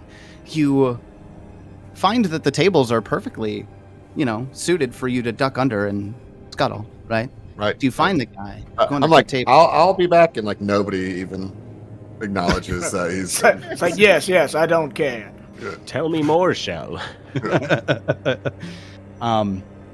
You head over to that elder, and it's a gnarled old man. He must be in his like late 70s, early 80s, but his knuckles are big with arthritis. He's a little hunchbacked. He looks like he's been, hard labor his entire life, right? Mhm. And he's drinking a tankard with an old buddy. And you hear him go, "Yeah, of course. The newcomers come in town. Of course the Prescus are just gonna, pull one of them in. Anything to save the daughter." Thing to save the. Well, yeah, no, I mean, look, I know Mr. Leprescu owning the general store. When she's called, she's called. You answer the call. Am I right? Yeah, of course you're right. You can't just bring newcomers into this. Besides, you see them kill that pig and they mumble more as they go away. Okay, cool. Well, I'll jump into the fire and end it all. No. Finally. That was the secret. You get the last hero point for the night for jumping in the Whoa. fire. I'm just kidding. I already jumped in the fire. I didn't get a hero point. I got laughed at. Shoot, I'm behind Into the on fire. that. You fell into the fire. You have to have intent. I did jump. I just thought I would go further than the fire. Yeah. All right. After the Leprescus, really butter up the table as best as they can. I feel like the one that was the least buttered was probably the gambler, but Father's been talking bets with you and odds. Like he's really trying to get your attention with those things. However, after a couple of minutes of them all being at the table, the mayor walks up. Over under on how many rounds till I fucking attack the mayor. That's a big bet. I hope way under. Hello everybody. How are you doing this evening? The festival's starting to wind down. I actually just got done speaking with Leonard, and he thinks that he's got the majority of what he needs gathered up, although he was really only able to gather 40 gold worth. We do have something drawn up, or I will draw something up in the morning to indicate our apology for the misunderstanding, and that we promise to pay back with dues the additional 10 gold that the village of Ravenmoor owes. It's getting late. I'm going to be turning in soon. Do you have free reign of the home? I understand that Leonard escorted you to the rooms, Nikolai? Where's Nikolai? All right. Nikolai? I'm right here. He probably there pops you out from under the table. Get out of the fire. Right. Always scuttling into fires. Listen, there will be a chair vig on that remaining 10 gold. For every week that you do not pay the rest of those taxes, you will owe another chair. Chair? Yes, it's a strange new policy, but it is our policy. So you can either give us the entirety of the 50 gold now, or the 40 gold, 10 gold next week and 1 chair, or 10 gold in 2 weeks and 2 chairs. You see how this goes. I see. I may be small, but these glutes are powerful, and they don't like chairs too well. Well, is there any way that I could convince you to write up a contract in which I maybe But pay of for the course. remaining 10 gold in chairs before you leave? The sooner No. this gets off of my chest, the better. No, in fact, no, that is not going to be acceptable. You do owe us the 10 gold plus a chair. We are not. Yes, right. I see. It's our infamous chair clause. The interest on top. Correct. It's the VIG, as I said. But I would be happy to draw you up a contract. I'm actually quite skilled at it. I finally feel like I have a use here. And yes, you know how to draw contracts.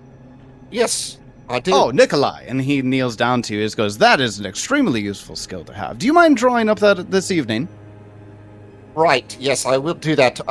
But Fat Dragons, I do think that we should take the cue from the mayor here and leave. I think we've had enough fun for one night.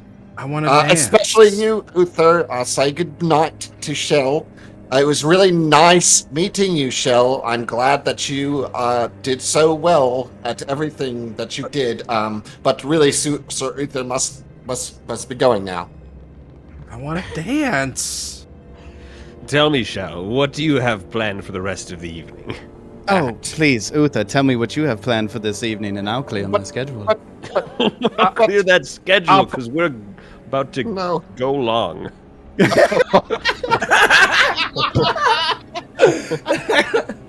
What about you, Alpu? Oh, gosh. I'm about to have a new over-under to concern myself with. Honestly, dude, with so much drinking all day long and all of this excitement, I am truly ready for my bed. Although, Salad, has been an absolute pleasure talking with you, and maybe we could discuss, things later. If Mr. Lupescu doesn't appreciate you, I can appreciate you. Sal, that's enough. But if you want to dance, fine. I'm going back to bed like a responsible FAP member. I don't like the way that sounds, but we know what you're going to do. You dirty kobold. We've had quite a long day. We journeyed here this morning, and we've destroyed a fly-eating pig, and we've eaten quite a lot of things. I just really think that we should get our sleep. But whatever, you are grown dragons, so if it'll stop the whining, fine. Never one to turn in early on a party. What is there? Are the festivities ceasing at this moment? No, they are absolutely not. You see that some people are kind of lingering. Mostly the drunks in town are standing around the fires holding their tankards. But, the children are going home to be put to bed. Their respective parents are, taking them away from the festival. You've got the raven fighters are actually taking their ravens back home. And it is dispersing. But there's maybe like 25, 30 people still around hanging. Nikolai, this is like when the adult swim starts, This is where we get to hang out and have fun. The kids go to bed. Sound Tribe Sector 9 is setting up a stage. Yeah. All right. Well, so that means I get to party with you then, yes? Well, of course. You haven't tried the flay leaf yet, have you? Well, no. Oh my God, that music really scared the crap out of me. I'm not going to lie. Yeah, it keeps getting me every time. Yeah. Like, the music will just blare up all of a sudden. Yeah. All right.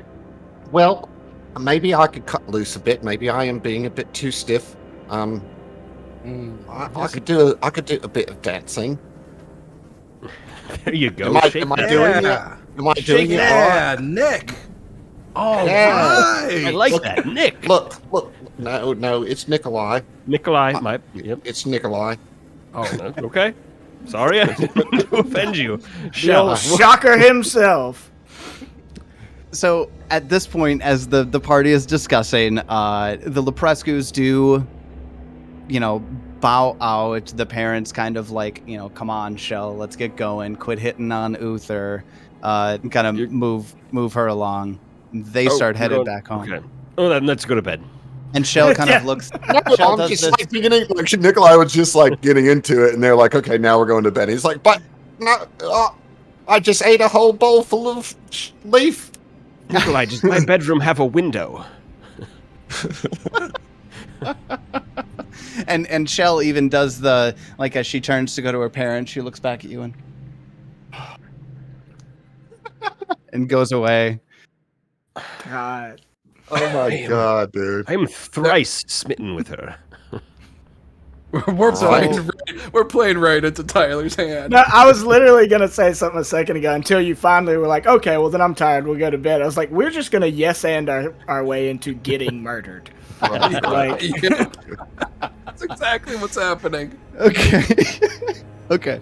So, bullshit on the aside. you'll, I mean, you'll hold on. never Hero get points an for all easier of kill. us, right? Hero points for all of us for being so awesome.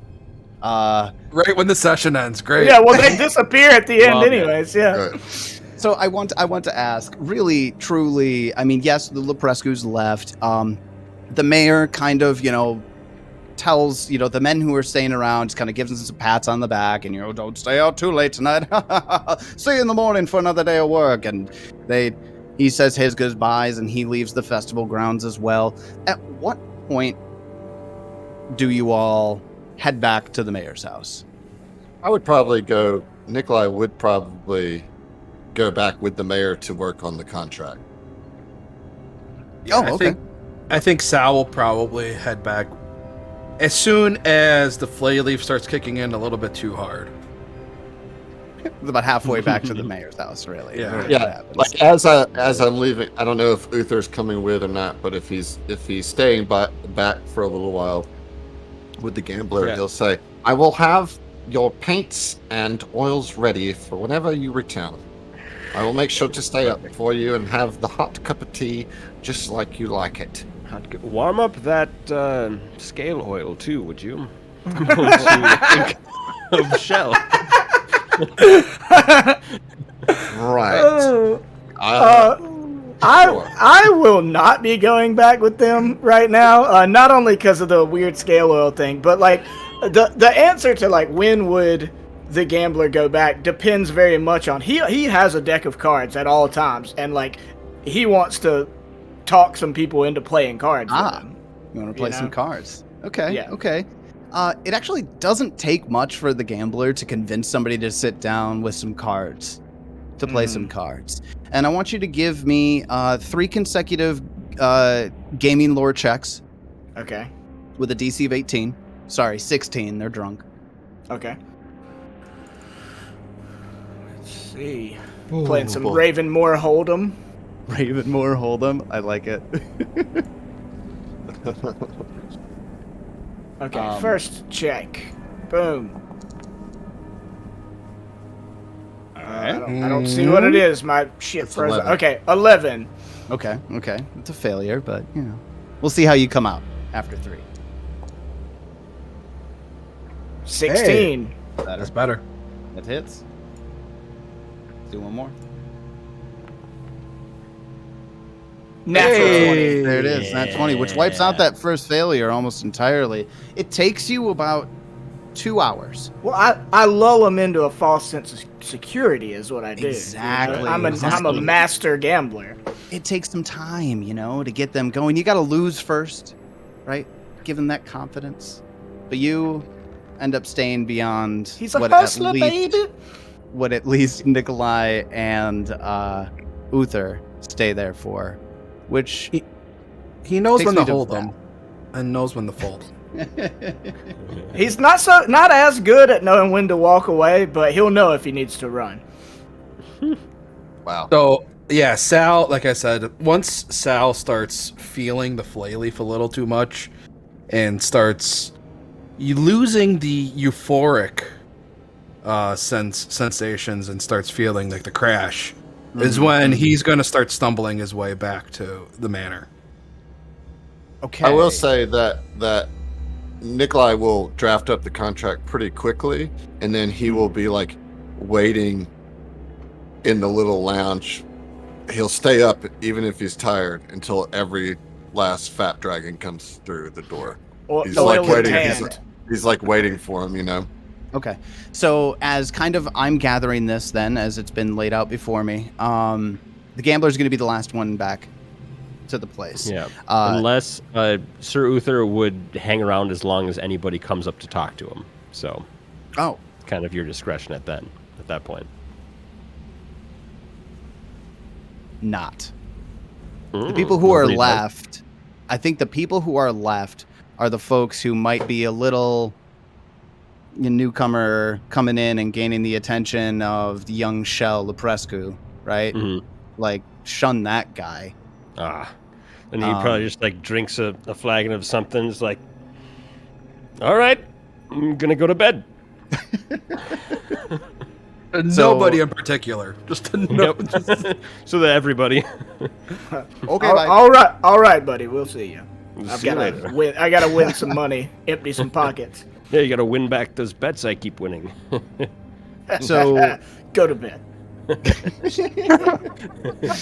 So I got basically, I'm thinking, and correct me if I'm wrong here, Nikolai and Sal. Sal's going to be ready to go home before anyone. Nikolai, will you be taking him back there, or are you going before Sal? I left with the mayor. Oh, so that was original. Yeah, so like I left first. What's that? Yeah. It's left at mayor, drafted up the contract, then sat like an old mom waiting for her kids to come home in the lounge.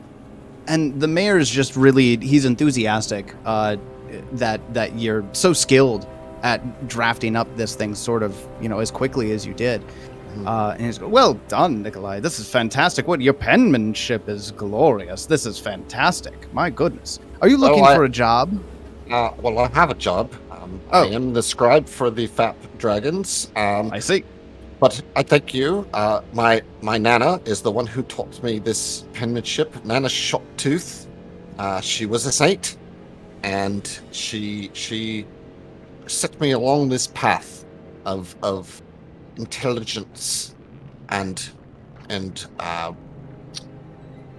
scribery. I don't know. I'm sorry. Well, I'm losing my words. It's late, and I've been up for a long, long time. Was a saint. I am very sorry for the loss of Nana Shocktooth, Nikolai. Well, she was 125 years old when I was born, so... My goodness. Yeah, she was an old lady. An old kobold.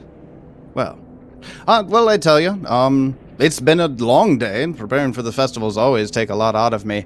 I'm going to head to bed. I appreciate you taking the time to write up the contract there, and we'll go over everything in the morning when I have a clear head, and then we'll get you your gold and see you on your way.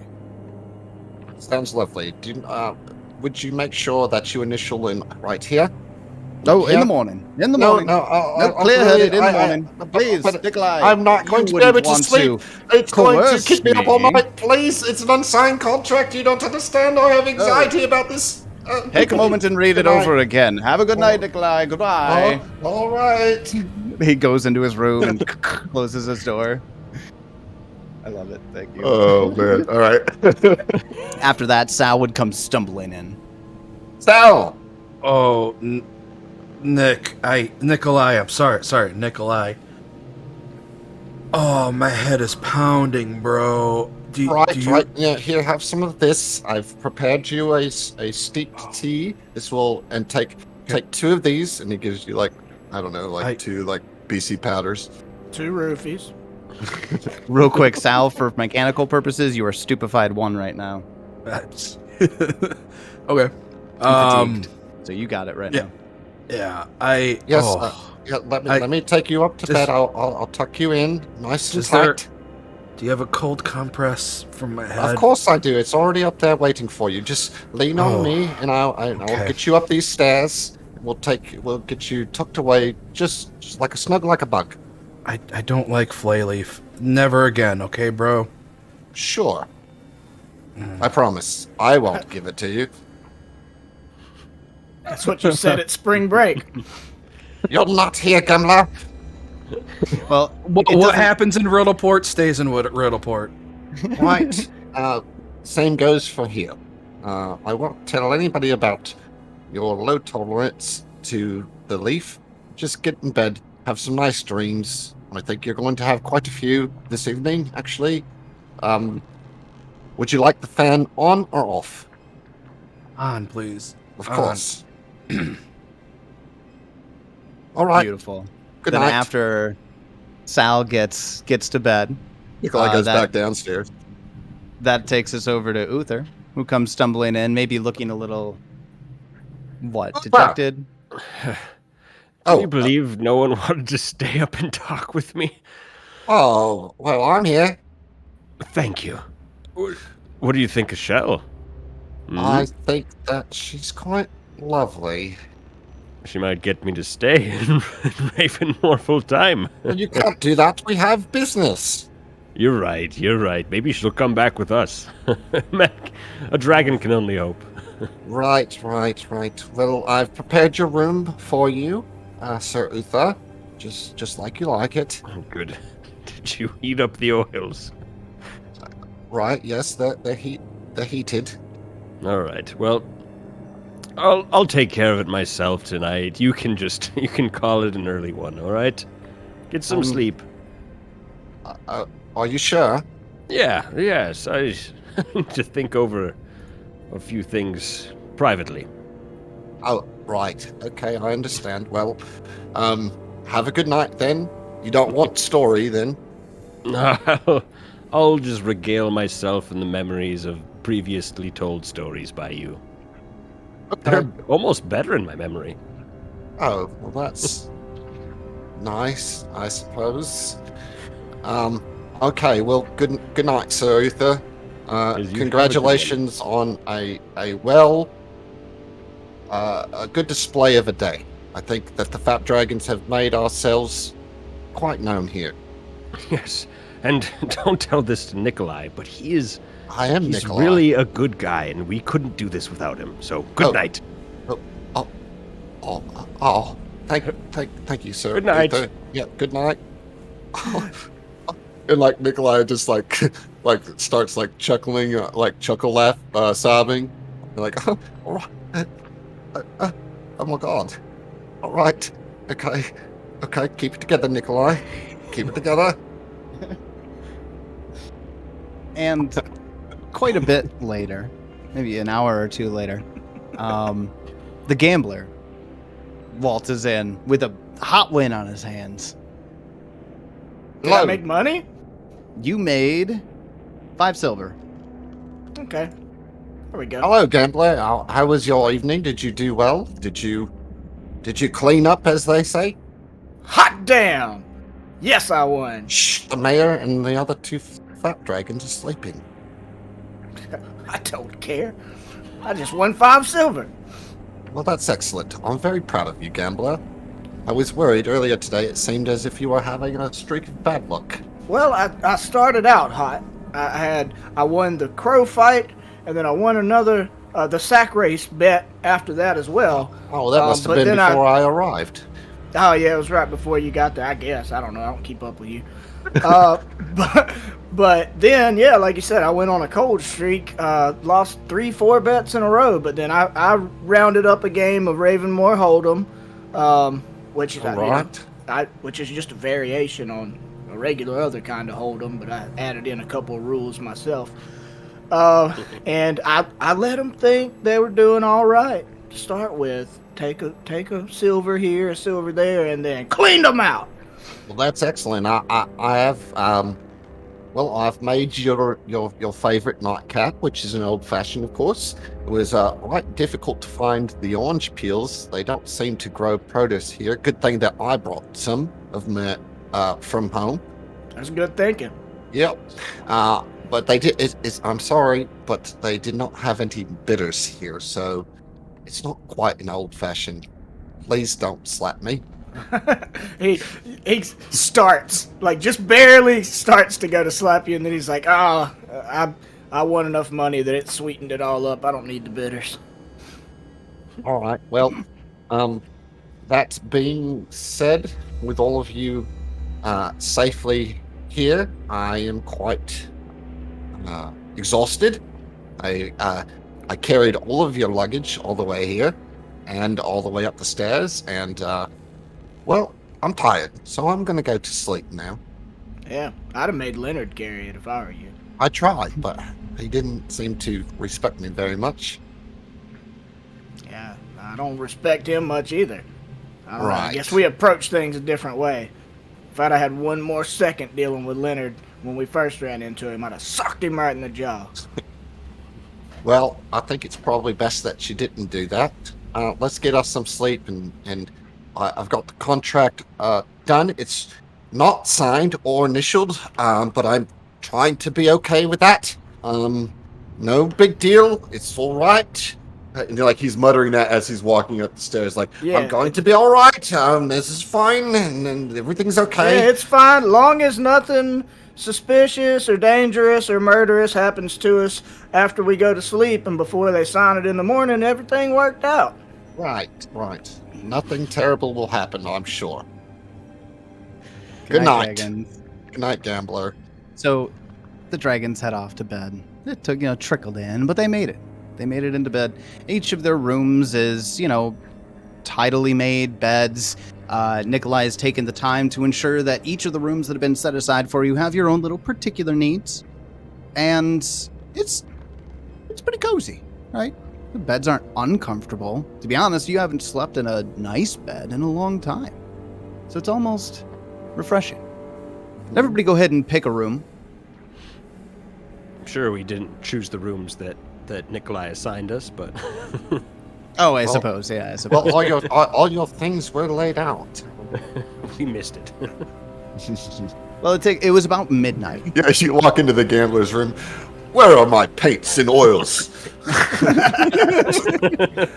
There's just a bunch of cards laid out here. So it's shortly after midnight when everybody finally gets down to bed. About 2 a.m. A small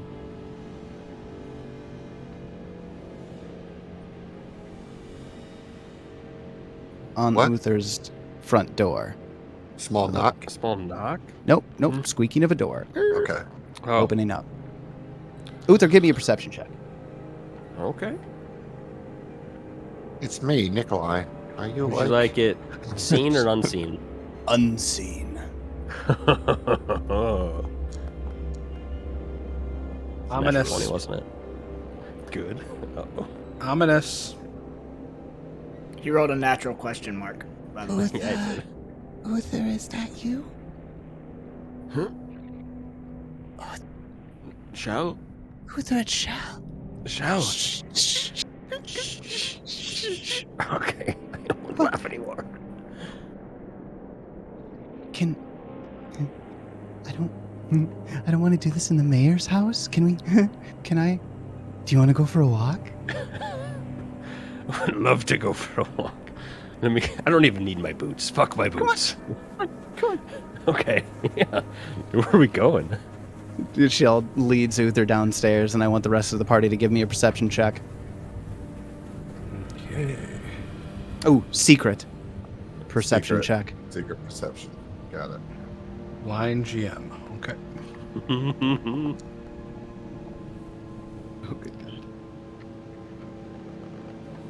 Uther, get all the way down to the front door. Oh, there was one I was missing? There was one I was missing. No, unfortunately, no saving there. Uther, you get all the way down to the front door. Okay, we're gonna go to the Chenowich place. Shh, it's abandoned. No one will bother us there. Come on, let's go kick our boots up, yeah? Okay, yeah. Yeah, all right. Bring my... You still have that crown in your hair. It's pretty. I know, it is pretty, isn't it? You're crazy. Oh no. Come tell me how good it looks at the Chenowich place. Come on, come Oh, on. it looks... Okay. Why? Okay. Does it look different there? Shell leads Uther into the darkness of Ravenmoor.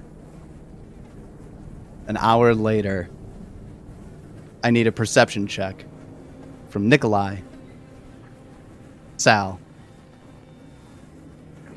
Also, and blind. the gambler. This one I do want blind as well. An hour later. An hour later. Glad I didn't tell you about the over-under I had. Would have taken that bet. Man. Okay, do I have everyone there? Yeah. I am. Okay. These are going to be your initiative checks for Oh the my beginning of the next session. What the fuck? As the doors open. And standing over each one of our 3 in the mayor's house party members are humans dressed in cotton robes, wearing masks in the shape of mosquitoes, looming over their beds with sickles. Applesauce. And before they come down to strike at their prey, we'll see ya. Wait! I want to cash in my hero point. Wow. Awesome. I'm fine, dude. right? I'm fine. Oh God, no. We'll talk about you're you totally later. fine. We'll talk about fine. you later. Man. Luther. This is great. Yeah.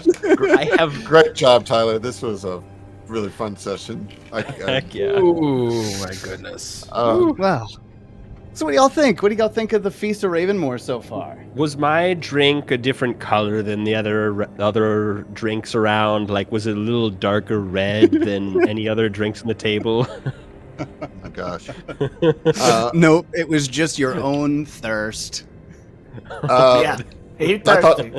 I thought it was good. We'll see how I feel about this module next week. Yeah. Mhm. After the sickle hits me. Oh yeah. Isn't this originally a one shot? You know, We're getting Okay. some mileage out of it either way. yeah, no, legitimately. From a historical perspective with Feast of Ravenmoor, even with like podcasts that do it, some pods take like 20 episodes to finish this module. Wow. Right? Dang. I can't think of the one. There's one offhand that I'm specifically thinking of, but the name just isn't coming to me. I'll post it later. But I think it, there's others wasn't who it do the- it really quick. wasn't it the GCP one Well, that That's was right. that took I forever? think there's like 12 episodes for them. I think Wow. Yeah. that could have been it. Well, But yeah, I mean, we could have forced and run through all of this, but this session was really important for me for setting moods. right. I had a clear 1, 2, 3 plan, and 3 can extend into 4 if you guys, don't go through the next section as quickly. But I want us to enjoy it, so however that turns out. No, I think you're doing a Enjoyed phenomenal job. Yeah. I think the role playing from everybody it's spot on, and Top notch. you're allowing us to build off of you as well, Tyler. So, and I think each of the characters are getting more and more fleshed out too with each. I mean, this is only episode 2, but every hour that passes. Yeah. Well, we're gonna. I think it's great, and it looks like we're gonna have to go weekly because we got to squeeze this in before mid-August because we're scheduled to do the next one. Oh yeah, that's right. And so We've got at least one more. If it really stretches out, it'll be 2. But I think the next real atmosphere we're gonna set for the 3rd and 4th installment is danger, panic, hurry, danger. Right? Everything from here is going to be much faster paced than the 1st and 2nd. What I will say, Tyler, and to the rest of you, is that even if we finish this, in the next, well, we have to finish it within the next 2, but hopefully we'll get 4 out of this because I want to keep playing. But we got to bring this group back for a second adventure sometime later, Absolutely. within STF and Friends, because this is just too much fun. And you're crushing it, Tyler. All of you guys are doing a great job too. I can't wait to play again. And so with that, let's say that we're gonna do this next Monday. Is everybody good for that? I think so. I'm good for that. Also, Whoa. you're breathtaking. No, you're breathtaking. Breathtaking. Awesome. Well, good stuff, y'all. Thank you, Tyler, for running us. Thank you, Jason and Allard, for being here. Heath, you my boy. We'll see you next week. Thanks, Emily. Yeah, Thank thank you, you, Emily, for Thank you to everyone. Yeah, and thank you all out there in the chat watching this live. Y'all were extra horny tonight, but you made it hilarious. So Y'all are you know. thirsty down here for Yes. All right, so we'll do the countdown. Emily, you can get in on this if you want, because there's one thing left to say. Here we go. 3, 2, 1. We'll see We'll you. see ya. Yeah.